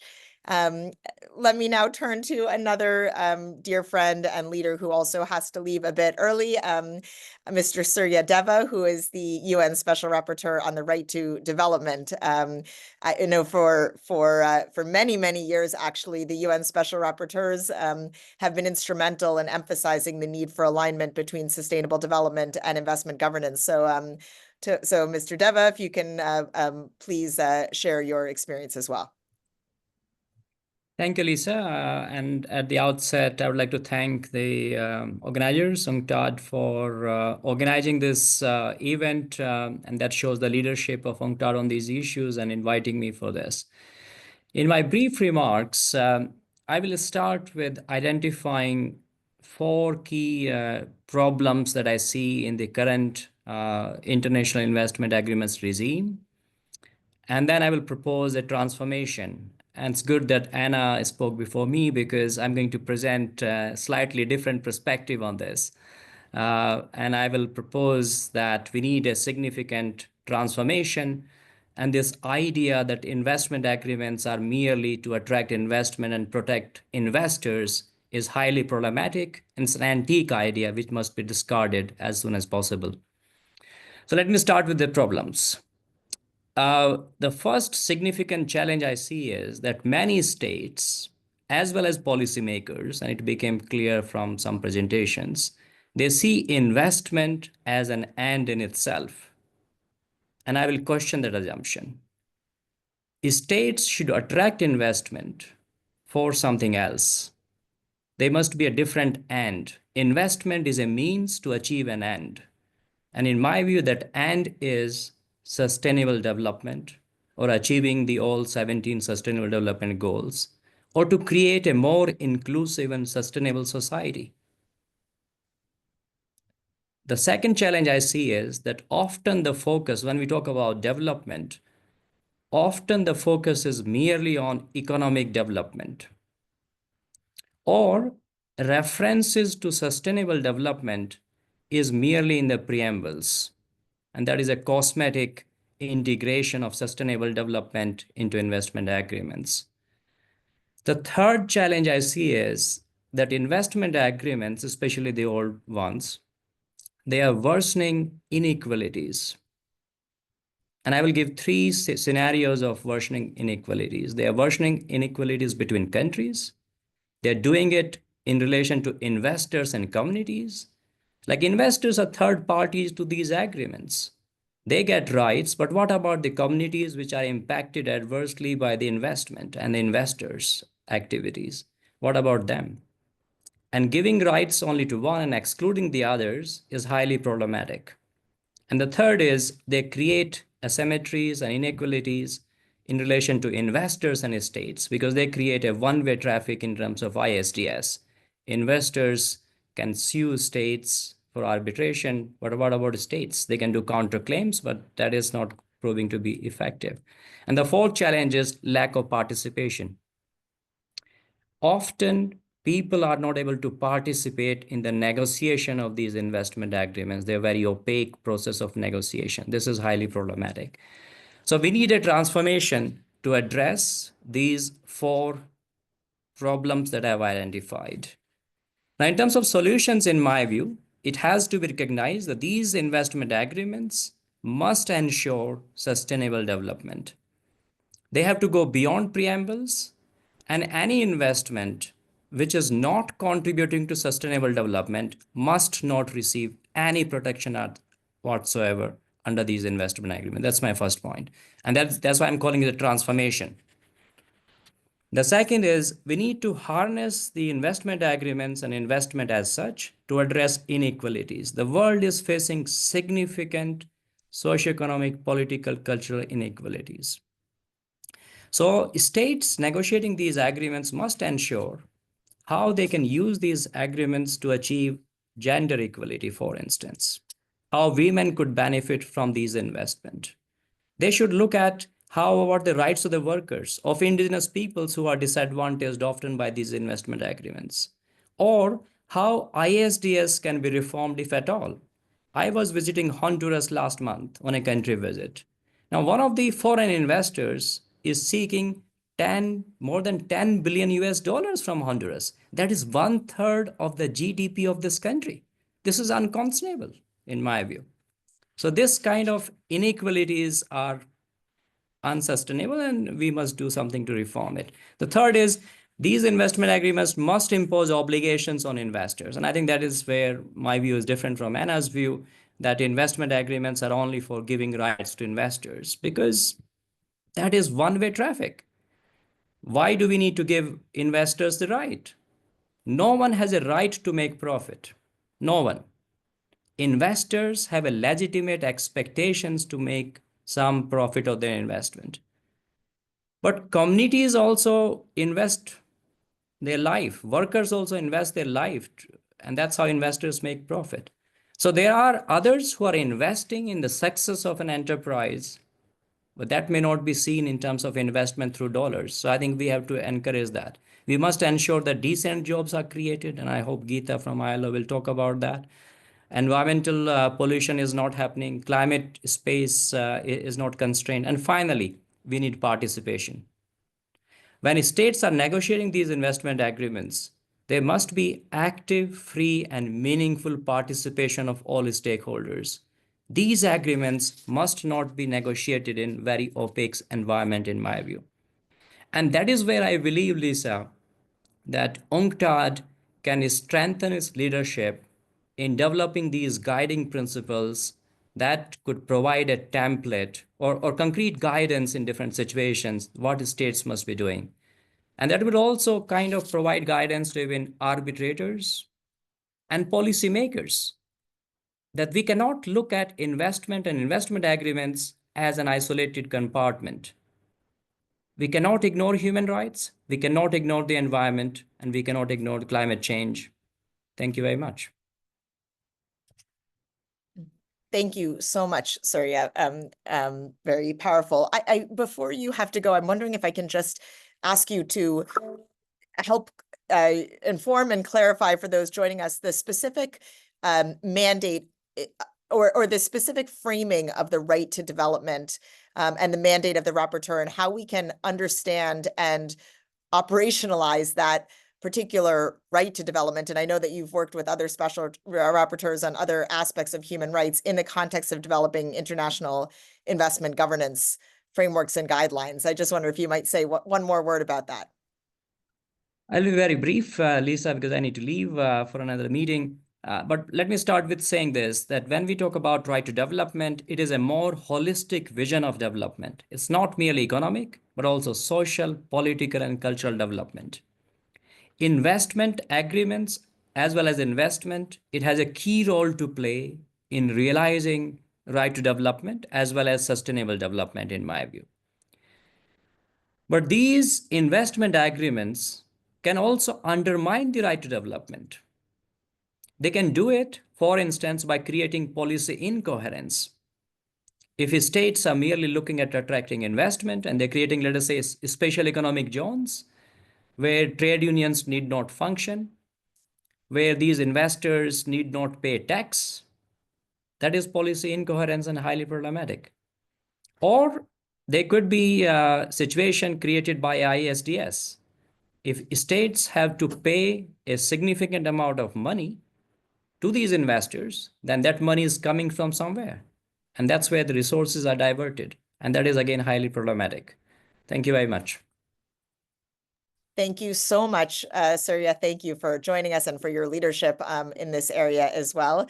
Let me please turn to another leader and colleague, Mr. Jorge Vitorino, who's the head of the Investment and Intellectual Property Unit at the European Commission, which has been quite active in participating in these discussions around reform of investment governance. Mr. Vitorino?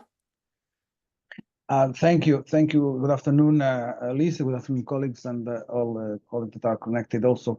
Indeed, thanks a lot for this opportunity to share the EU's experience, the European Union's experience with regard to investment policy and investment agreements in particular. I would start by recalling a figure that UNCTAD has published, which is the investment gap that exists for us to be able to achieve the Sustainable Development Goals, and in the figures of 4 trillion euros, which shows that I think this amount of investment will not come for sure only from public investment, and that we do need to tap into also private investment. And so more investment flows are for sure needed. And this is an important contribution for us to achieve then the Sustainable Development Goals.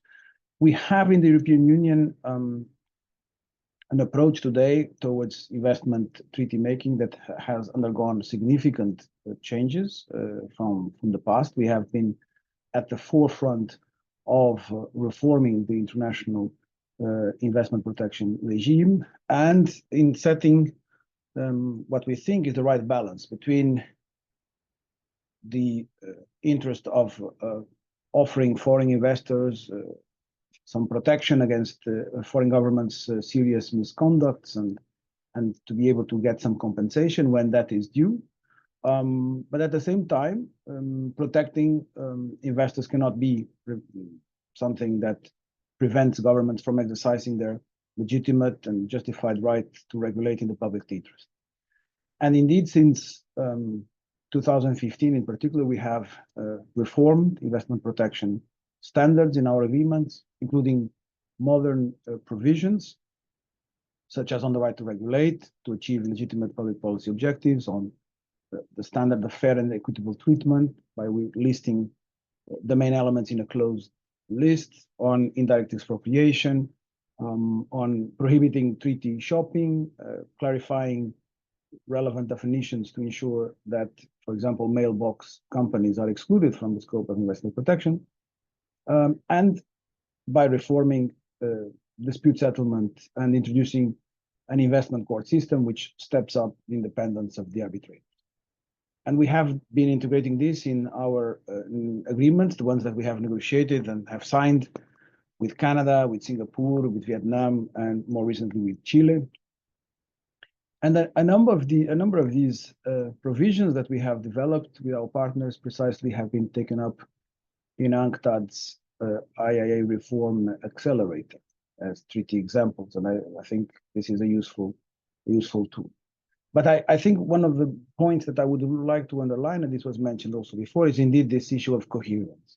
And I think even in the previous panel, my colleague from Switzerland, Felix Himhoff, mentioned the importance of looking at investment flows, at foreign direct investment, across the different pillars of policy action, of investment policy in general. So we are active also not only on investment protection, not only on investment market opening or liberalization, as it's often called, but we are also very active in the part of investment facilitation, precisely because this particular aspect can do a lot to ensure this coherence and taking into account the different aspects and different consequences even of particular investment flows. And I'm happy that actually UNCTAD's in 2024 World Investment Report has highlighted, and I quote, "The investment facilitation has emerged as a top priority for investment policy makers worldwide." And I think this is indeed very, very relevant. We see indeed investment facilitation as an important means to tackle these investment barriers that exist on the ground, to improve the investment climate, and to mobilize these increased investment flows. We are therefore very active on two areas also, multilateral with investment facilitation for development agreement in the WTO, and bilaterally with sustainable investment facilitation agreements. The one we have negotiated with Angola has entered into force in September this year, and we will have early next year the first meeting with our Angolan partners to work further intensified work on implementation.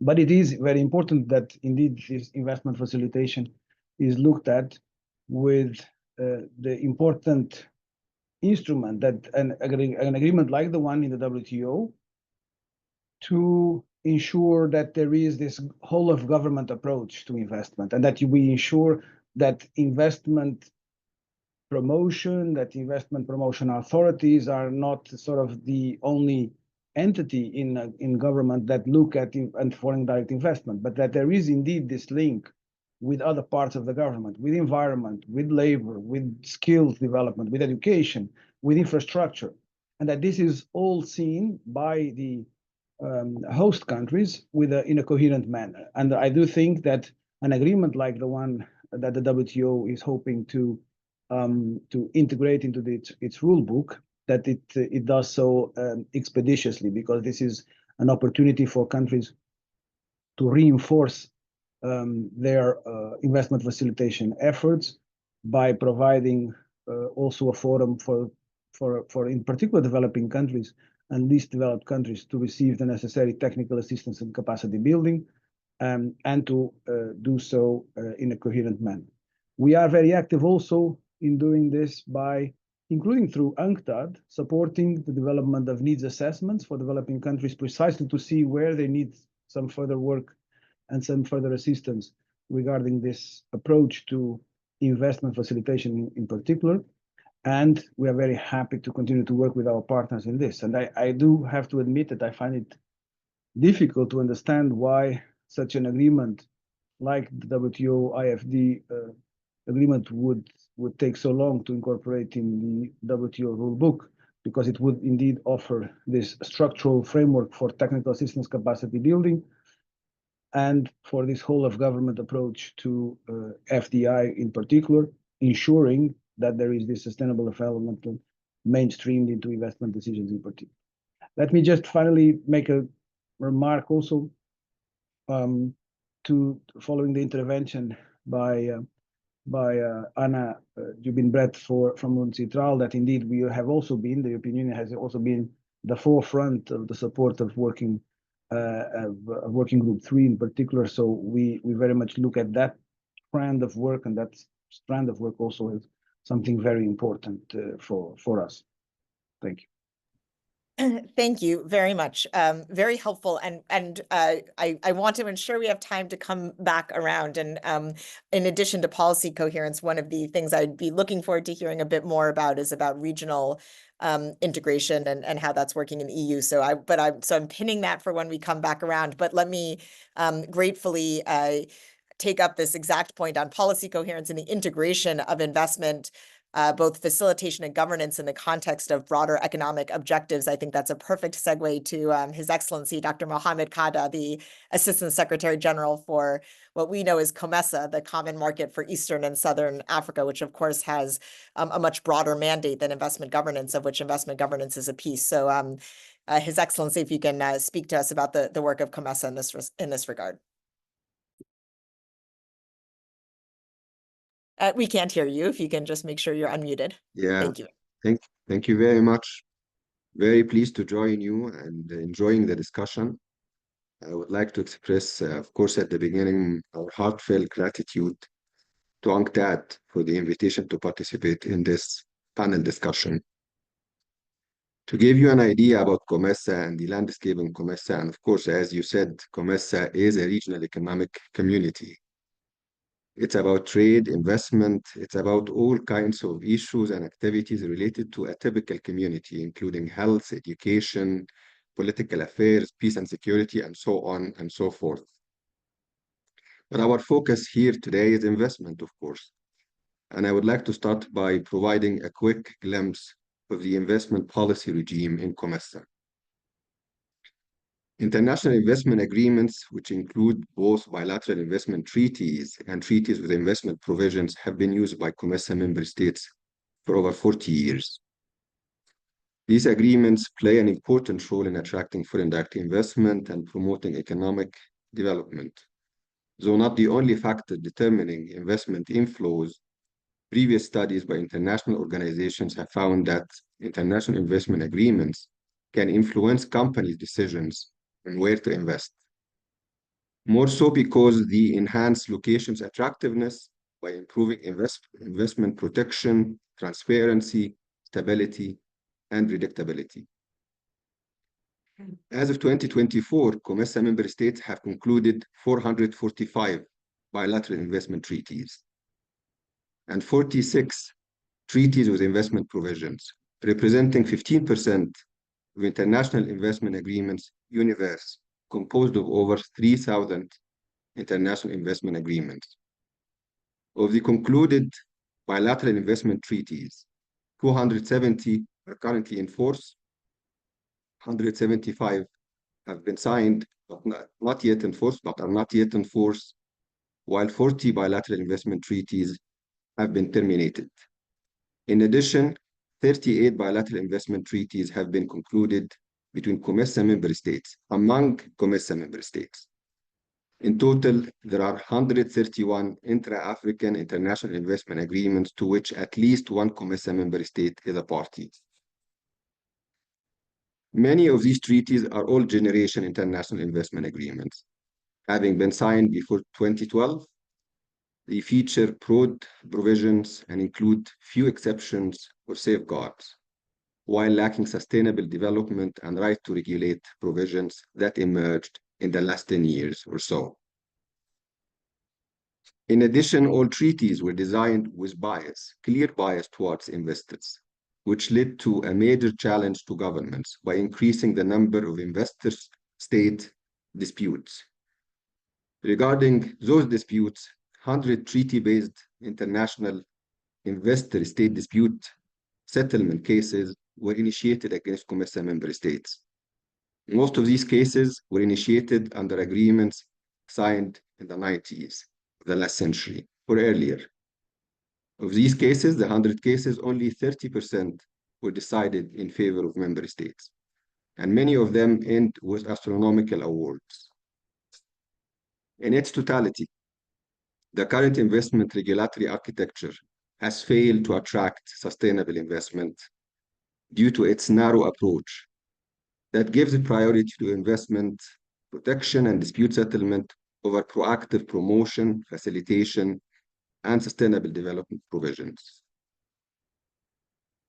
And of course, it's member states who are at the center stage of a successful international investment agreement reform agenda in the COMESA space. And it's in this framework that the COMESA Secretariat is partnering with UNCTAD and other development partners to provide technical assistance and capacity building to member states to help them reform their investment treaties in alignment with regional and international best practices. Finally, allow me to make a proposal. Echoing what has already been mentioned by previous speakers, we in COMESA see UNCTAD as ideally placed as an institution and a house of expertise to develop a set of soft guiding principles to assist countries throughout the world to reform old international investment agreements. These principles would provide an overarching set of international best practices to be adopted and adapted by countries and regional organizations, including COMESA, when they engage in international investment agreement reform. And from our side in COMESA, We stand ready to cooperate with UNCTAD as one of our traditional development partners, as well as other international development partners, to exchange best practices and lessons learned from reform efforts. I thank you. Thank you so much, His Excellency. It's actually quite remarkable and a good reminder to realize the scale of agreements and disputes accordingly that that have emerged from one region. And I humbly think that the experiences that you've already shared and the collective engagement of COMESA and its member countries will be and remain invaluable in both understanding what the challenges have been so far and in charting a reform process. So thank you so much for sharing those experiences, and have several questions when we can circle back. But let me please move to Ms. Gita Rollins, who's the head of the Unit on Multilateral Enterprises and Responsible Business Conduct in the Sustainable Enterprises Department at the International Labor Organization, ILO. And in particular, this is an opportunity to look at the integration of a particular set of sustainable development challenges in the broader context of investment governance. So thank you so much for coming and sharing your insights. And thank you very much, Lisa. And I really would like to thank, first of all, UNCTAD and more specifically the International Investment Agreements team for inviting the International Labour Organization to speak in this important discussion today on how these agreements can ensure that foreign direct investment is better steered towards the SDGs, including SDG 8 on inclusive economic growth and decent work for all. This is obviously an SDG that is very close to the heart of the ILO. And FDI can play a transformative role for full and productive employment and decent work for all women and men, as it can substantially contribute to structural transformation of economies. But as we all know, and it was illustrated already by previous speakers, these benefits do not happen automatically and need a smart mix of measures to achieve these outcomes. And it is therefore an area that the ILO has been focusing on for many years.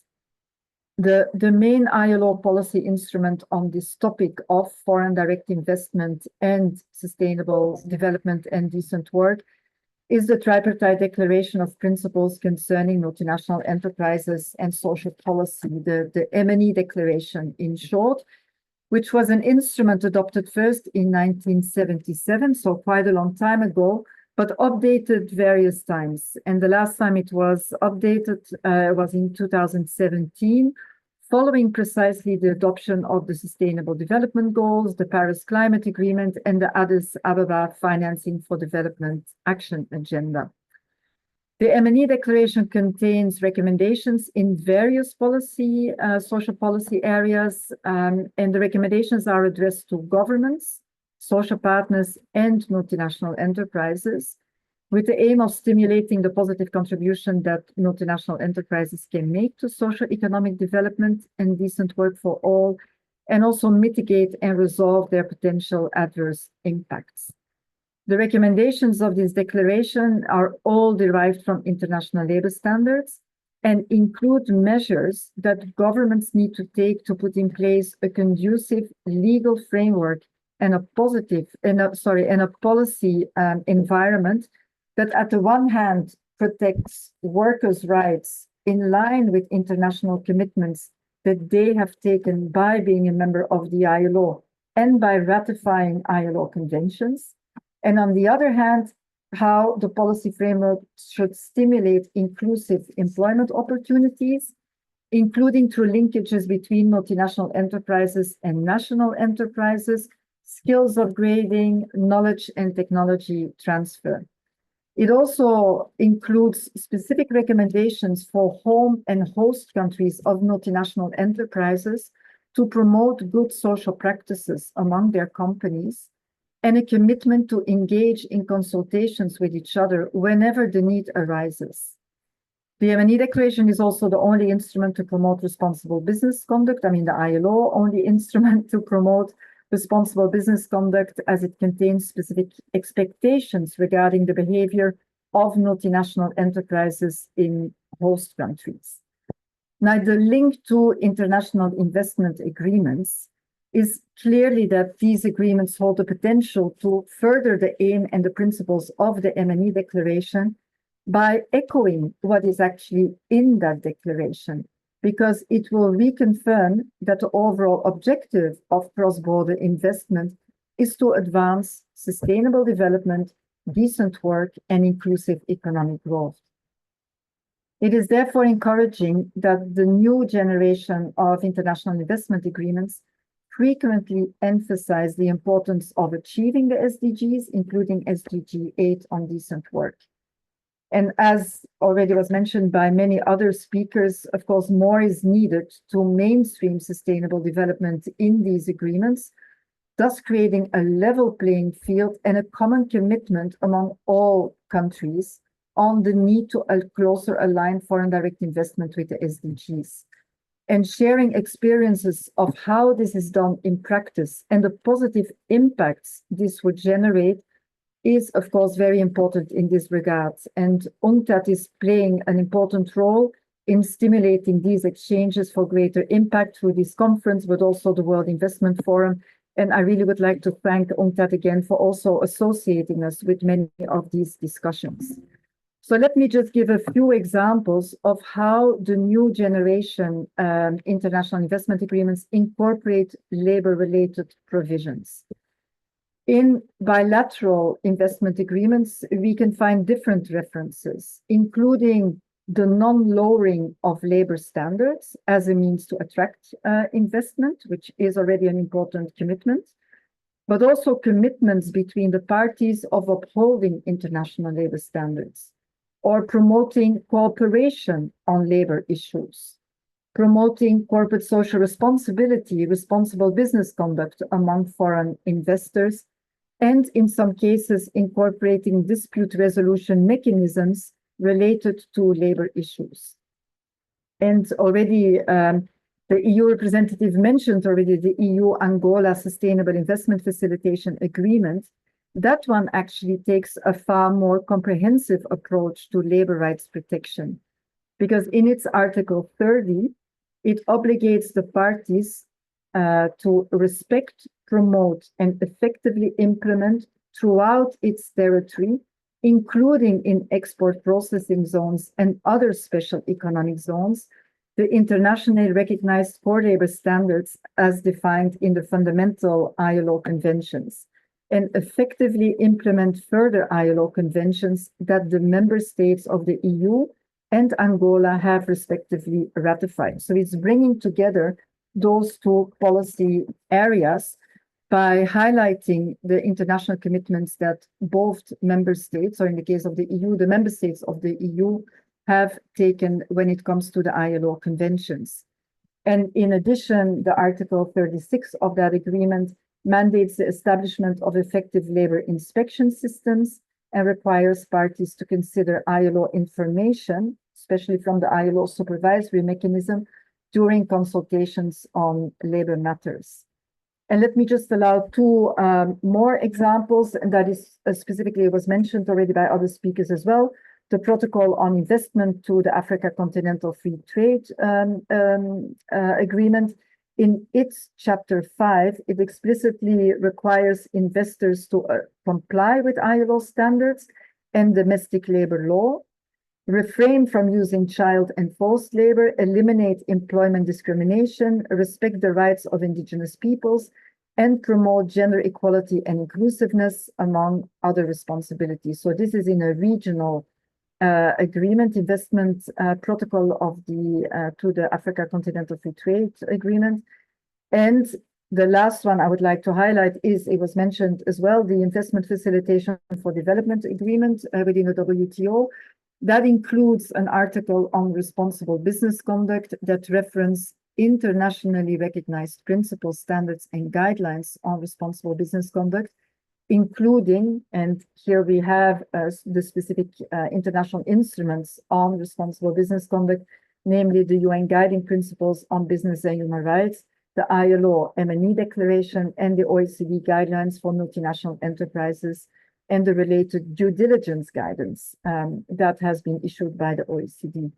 So these are a number of examples of how the international investment agreements further decent work based on respect of international labor standards and the principles of the M&E Declaration.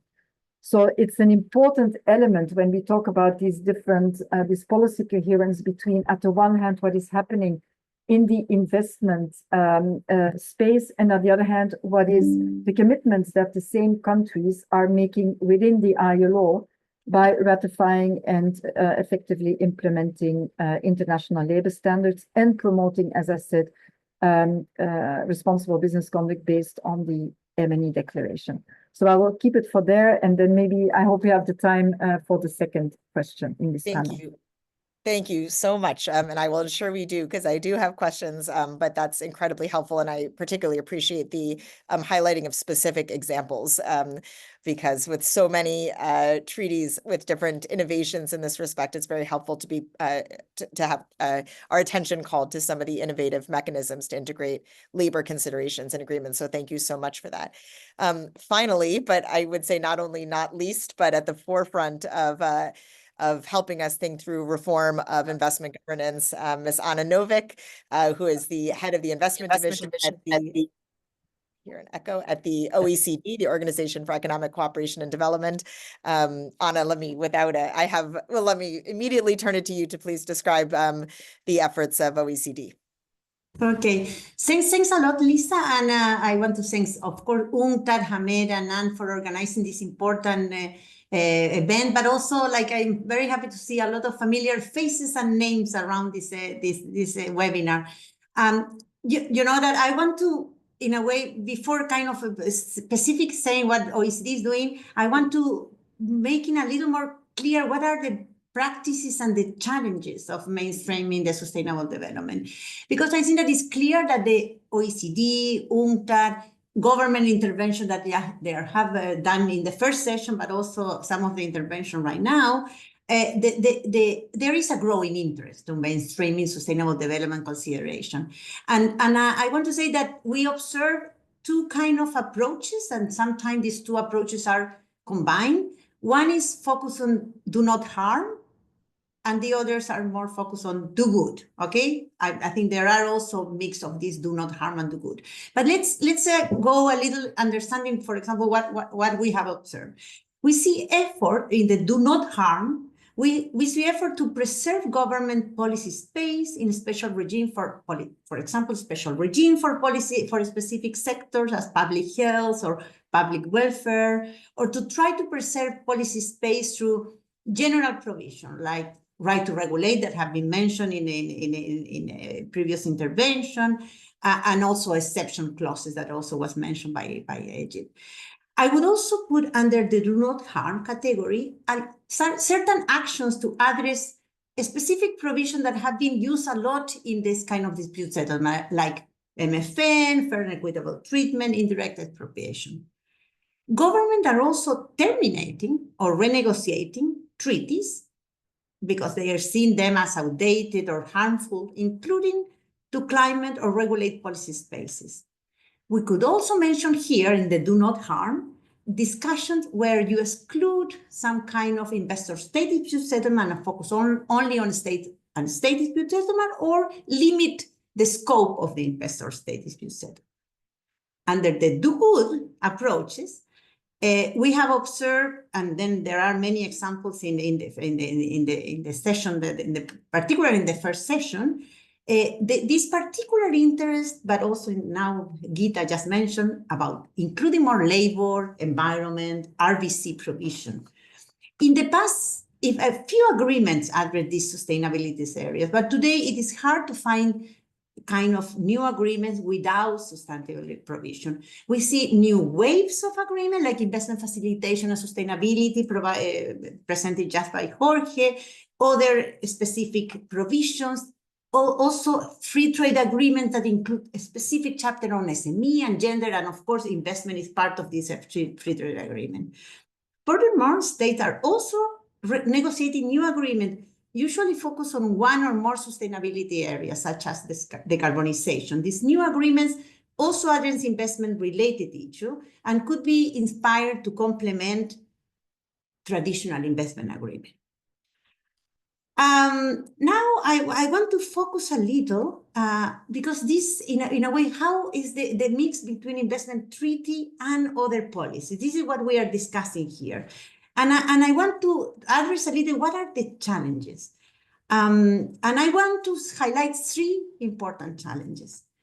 And one is about under the do-good approach. I would say that under the do-good approach is, as Jorge just mentioned, is linking policies, and also Gita is linking policies of investment policy with other policies. And the FDA quality initiative that we have at the OECD, this is the core of the element. But in the investment agreement, right now that we observe more and more of this kind of provision, the challenge is to assess and demonstrate the effectiveness of this new provision, addressing this investment positive contribution to sustainability, because these are new provisions. And then, of course, many of these need a little of time to see how they will be implemented, but also some of them are formulated in a very soft terms. I mean, that is not only time, but it's the real will of partners to implement them. Felix Imhoff talked about this, maybe linking with cooperation chapters or peer learning chapters of capacity building, but this is an issue, is the soft terms and the time. This real will could be reflected with concrete tools at the domestic level, such as incentive, facilitation, policy coordination, or the establishment of initiatives to foster capacity building, peer learning that could emerge from this treaty. This is something that a project that we are doing on CIFA and then FDA Quality Initiative emerged some of these ideas. Under the do not harm approach, I would say that the challenge here and the effectiveness is because it's more effective. Many times do not harm, like all the issues that are, the changes that are I'm proposing there are maybe more effective, but there are some complications in terms of the political will to do the changes that need to be done. We you know, at the OECD, and this is not a minor issue because everyone mentioned here, there are all agreements, we need to reform. We are reforming this is in a bilateral. We are doing this kind of changes, but how we do it in a more faster way. And in a more faster way, you need to have plurilateral, multilateral, some kind of movement of that. At the OECD, we are trying to do that under the Future of Investment Treaty. And I can explain a little more, but in the track one, we have been working a lot on the alignment of climate and investment treaty. Lisa, you have participated there, and many of the participants here, and there are broader views, different views, contradictory views. But there are one needs that we need to align these investment treaties with climate change. And also, I think that regarding the old agreements, everyone agree on that you need to reform some provision, and there are different tools. And the track two, we are trying to see what happens if we reform some certain clauses that have been much more used in investor-state dispute settlement to get this kind of effectiveness reform. But this is a little what I want to present in this kind of stuff. That there are this need, there is this kind of new mainstreaming of this sustainable provision, but there is these challenges to do the changes that need to be done. And here we are, international organization, trying to provide this kind of momentum and possibility to discuss.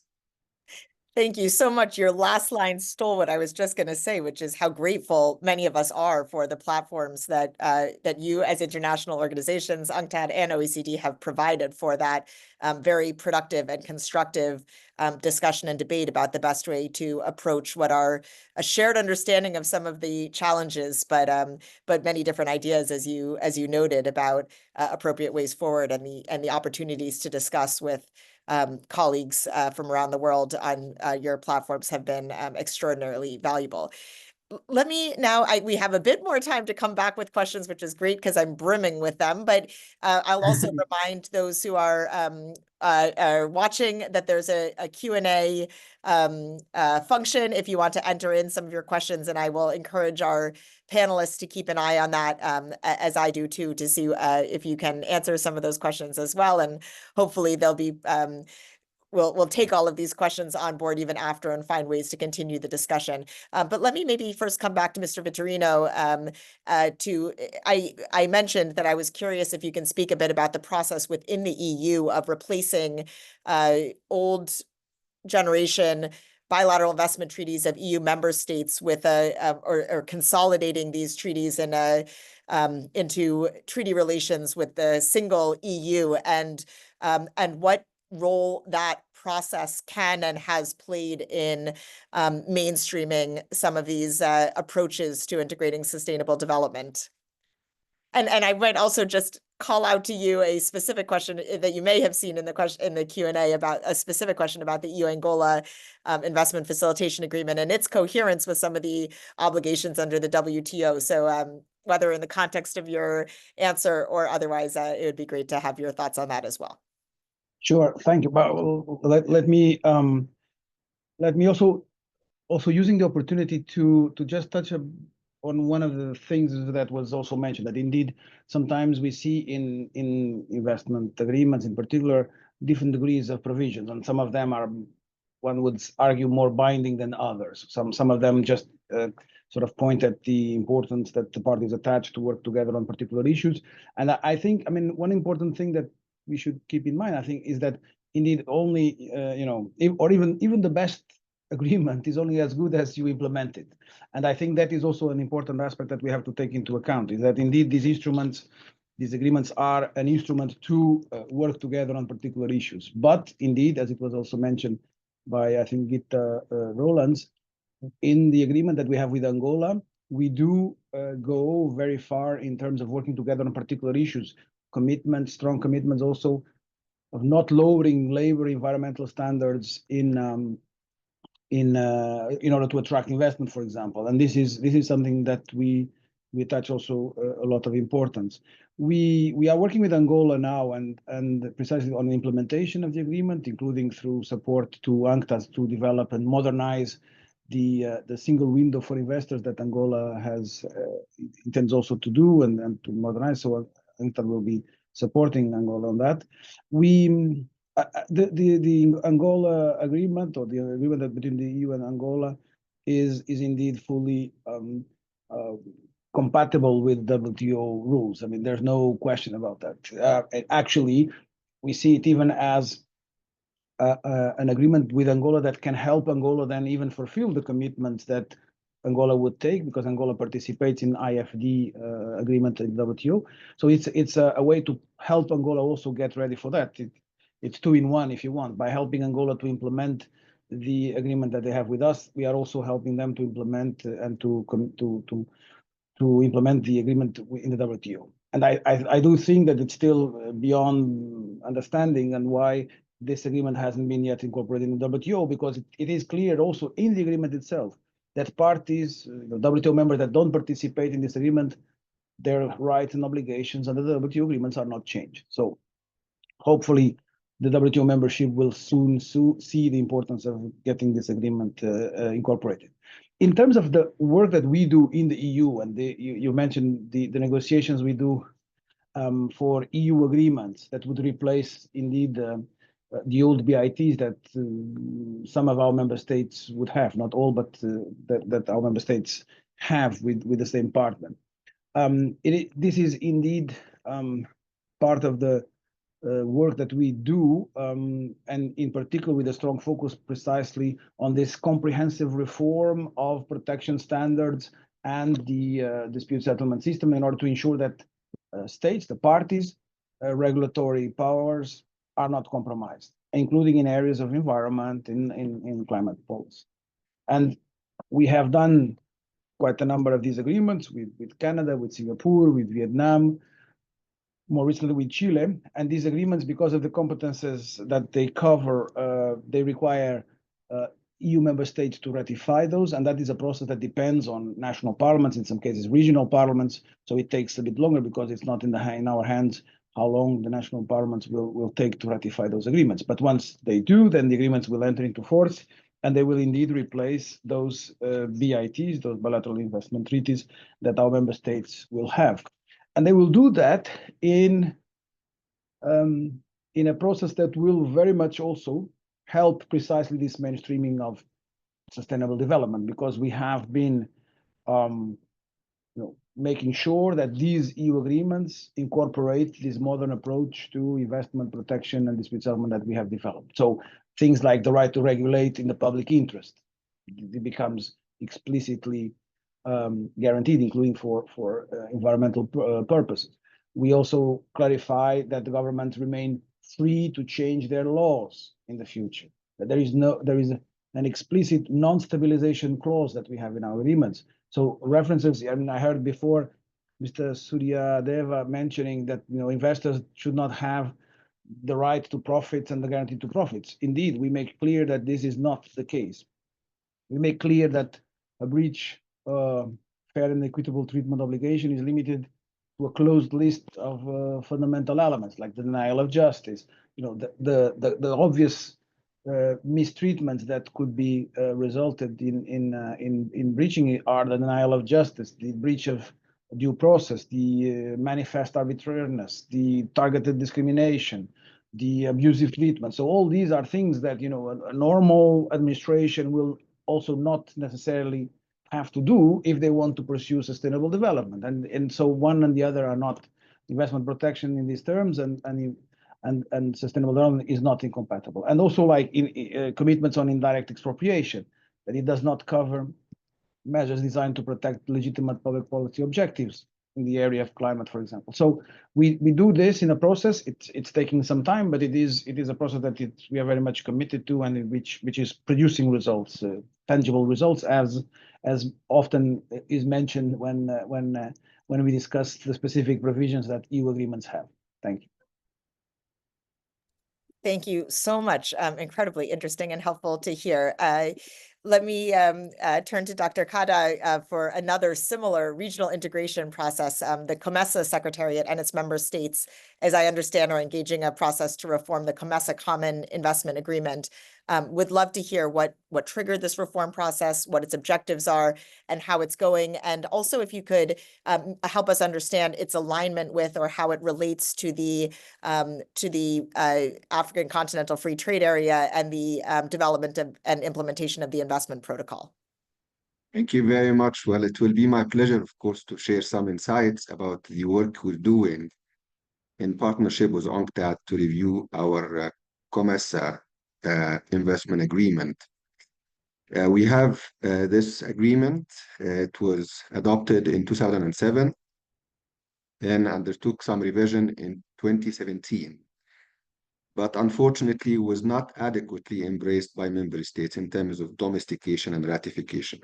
So given the recent adoption of the AFCFTA Protocol on Investment in 2023, and this protocol has two very important provisions about other regulatory frameworks, other investment regulatory frameworks in the African continent.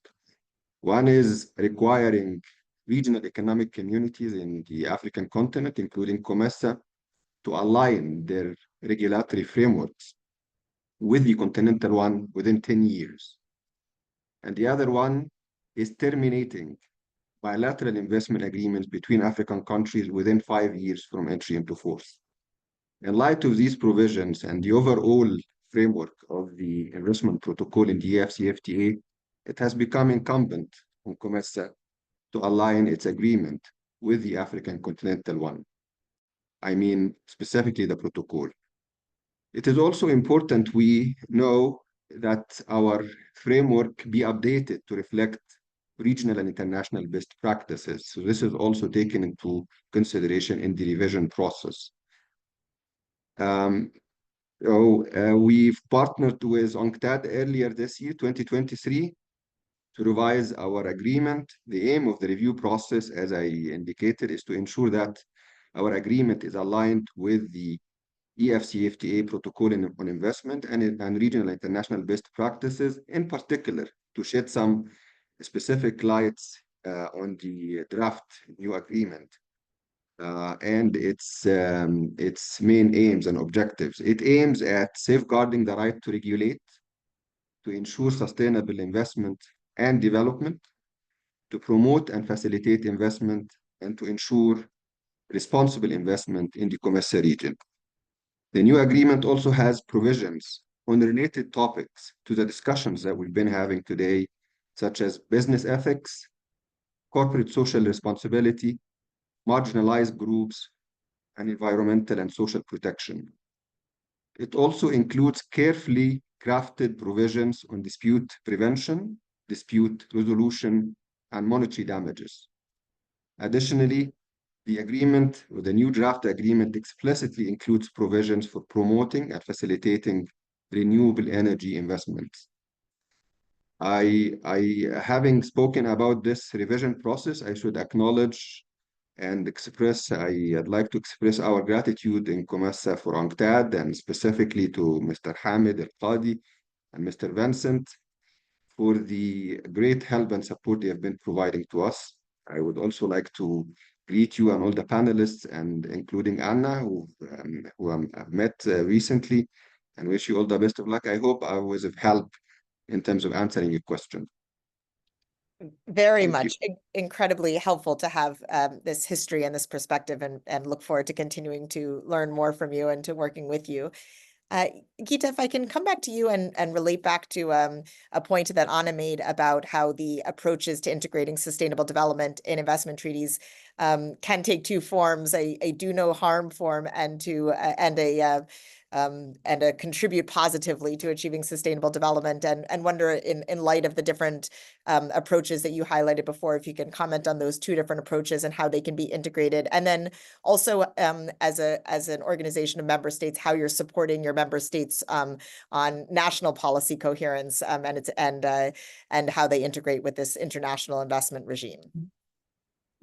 Yes, thanks a lot. And I must say, it's also, I also would like to highlight that it's really great to see quite a number of familiar faces in this panel, and specifically, of course, Anna. We've worked quite a lot together as well at the OECD. So yes, I think this distinction that Anna was making at in terms of the provisions of the do no harm, how do you make sure you don't, these investment provisions do not harm actually what is agreed in other policy areas, but on the other hand also can really stimulate a positive contribution to sustainable development.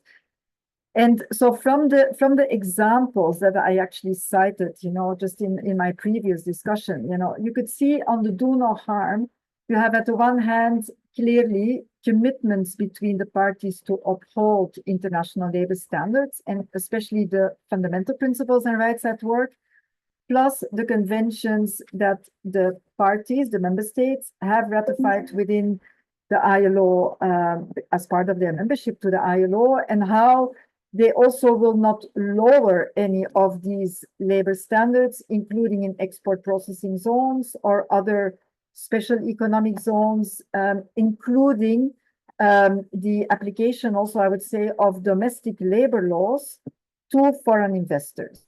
And that is definitely part of, I would say, the do no harm. How do you make sure in terms of when you try to attract foreign direct investment, it is not a kind of race to the bottom by lowering the standards or the application of your domestic labor laws to foreign investors. I think that is a very important element of making sure that FDI does not negatively implement, I would say, the protection of labor rights or the opportunities for decent work.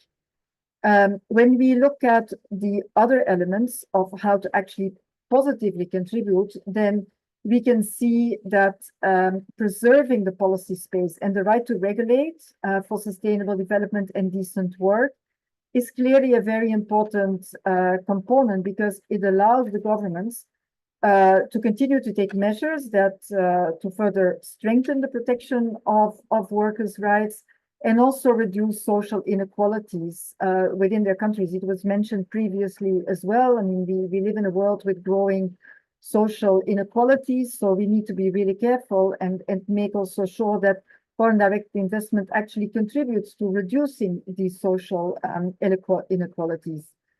Important in that is also, I mentioned it before, measures that allow for technology and skills transfer, for productive transformation in host countries, local manufacturing and industrial cluster development, because we see that these are the kind of transformations that actually allow for more and better jobs in the host countries, and also measures that stimulate the integration of disadvantaged groups, women, youth, and others, local SMEs, less developed regions in large investment projects and value chains.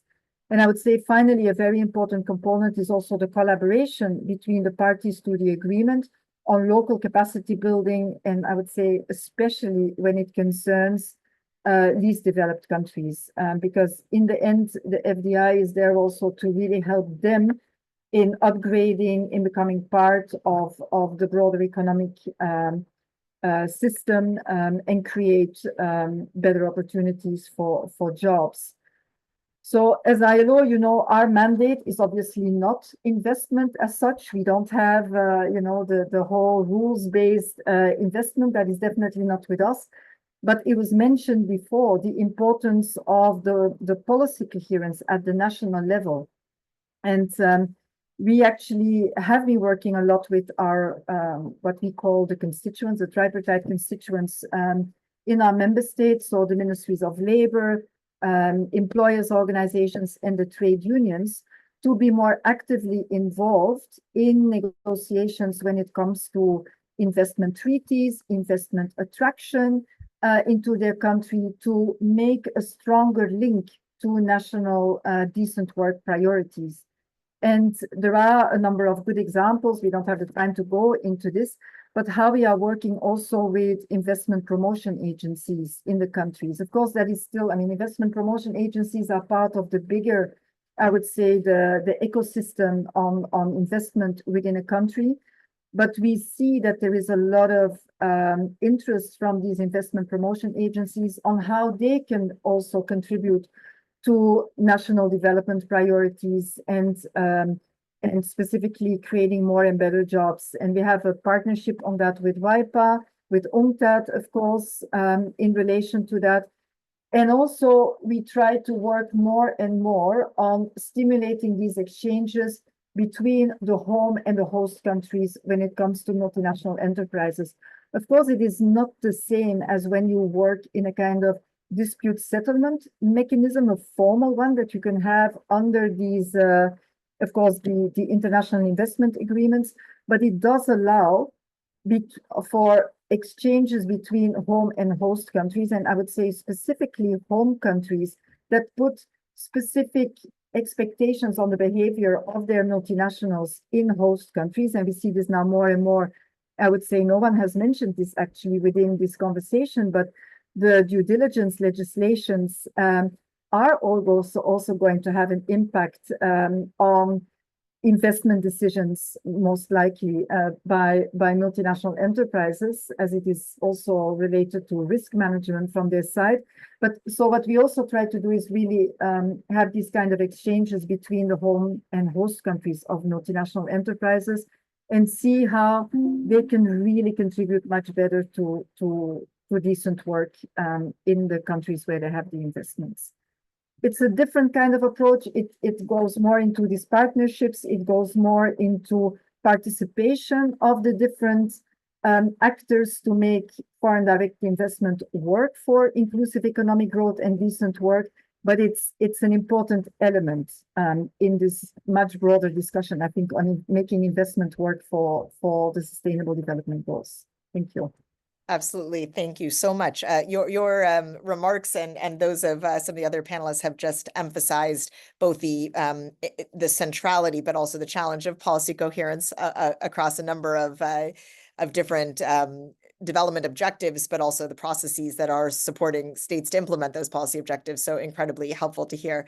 Anna, let me end with you with maybe the most challenging, but I think one of the most interesting questions we can end with, which is that we've heard incredible updates and some of the developments that are happening in many different international organizations around this process. And I'm wondering if you can help us think about how all the different international organizations that are working on different dimensions of sustainable development, investment governance can work effectively together to mainstream sustainable development in our approaches to investment governance and try to achieve even greater success.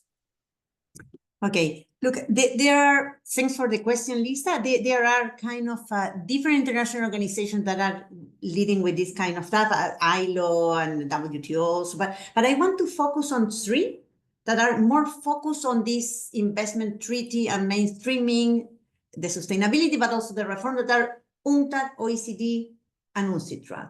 And I want to focus there because I think that we are also with Nan, with Anna, with Hamed, we are trying to get this kind of collective wisdom that was mentioned by Professor McCann in the first session.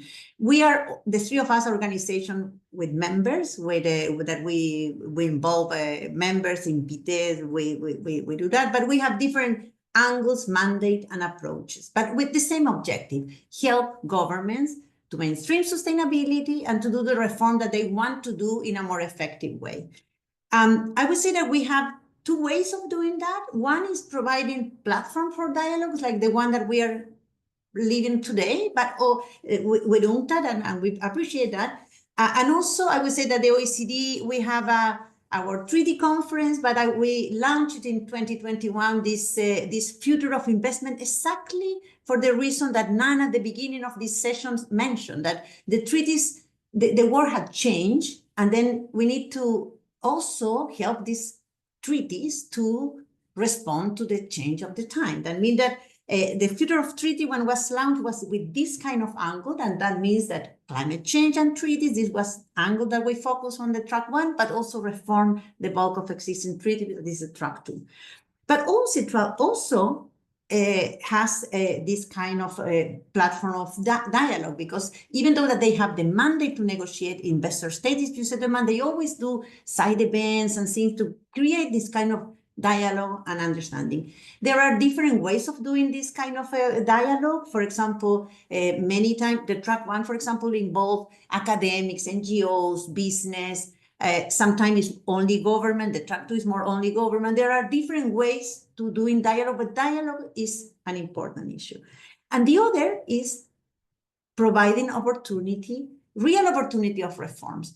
And I would say that there, UNCITRAL has a concrete mandate to negotiate investor-state dispute settlement. We hear Anna Giovanni at the beginning, that an OECD is building the momentum. I hope that we can have some kind of reform, particularly on the track two maybe, but we are building the momentum to have this kind of mandate to maybe be able.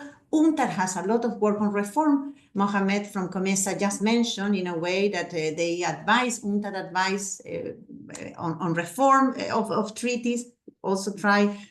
That means that it's reform and it's multilateral dialogue. And I want to use this opportunity to announce that March 31, and looking for this coherence to building this collective wisdom, UNCTAD, OECD, and UNCITRAL will organize jointly the treaty conference at the OECD, and you are all invited to this conference. But this is also an attempt to show that we want to complement our approaches and work and help on doing this reform. That is that March 31 are all invited to the treaty conference in Paris. This is an advertising, not just to... Thank you so much. And first of all, thank you to the panelists. Truly, I learned a lot, and really look forward to continued discussion with all of you, including in these continued fora. Thank you to the OECD and to UNCTAD for your continued leadership in providing the platforms for this discussion and exchange. So great to have these punctuated throughout the year and to have the March 31st conference to look forward to. So thank you, Anna and Hamed. Again, great thanks to you and your team for convening us today and allowing us to participate virtually, which is not as fun as being together, but means that we can benefit from even more perspectives. So with that, with huge thanks, let me turn it back to you, Hamed.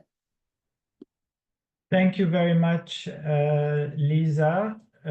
Thank you so much to all our panelists in the first and second panel. So as we come to the end of this conference, I've been taking some notes, so perhaps allow me 1 or 2 minutes to reflect on the discussions that we had today. This is by no means a summary, it's just some interesting things that we heard. We have, I think, together explored the pressing need to align investment treaties with the global imperatives of sustainable development and inclusive growth. Our panelists have explored the challenges and opportunities of really moving sustainability from the periphery to the core of the investment treaty regime. We heard how some new generation investment agreements are doing well in different ways when it comes to sustainable development. However, there is really an urgent need to have a framework that consistently and not only in a small minority of treaty fosters sustainable development while respecting national development priorities. So the need for guidance on reforming investment treaty has been a recurring theme throughout today's sessions. I think such reform requires clarity and actionable frameworks that ensure a balance between the rights and obligation of investors and the policy space of host countries. So also, as the director said in the beginning, IIA reform is not only a technical legal exercise. We all know that it is a necessary step that requires political will and coordination among all stakeholders towards coherence with climate change, public health, and other objectives, including economic development objectives. Our distinguished panelists have underscored the importance of UNCTAD's role in providing guidance for such reform. A call has emerged for the development of guidance or principles on investment treaty reform that would serve basically as a compass for governments and policymakers. We will explore this important task, working closely with our partners to facilitate investment treaty reform. As we conclude, I echo the last statement of Anna to invite you all to the joint UNCTAD OECD UNCITRAL or UNCITRAL, I mean the order is not important, in March, co-organized with our partners. So this event in many ways will build on today's discussion. We look forward to seeing you there and also in our World Investment Forum. So I thank you again, all of the panelists. Special thanks to our very, very able moderators. Thank you so much. And finally, I also want to thank very quickly my dear colleagues who worked very hard for this conference, Vincent, Diana, Dafina, Ihwa, Nathalie, Gracious, as well as our IT team in UNCTAD.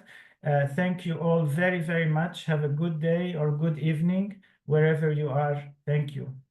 Bye-bye.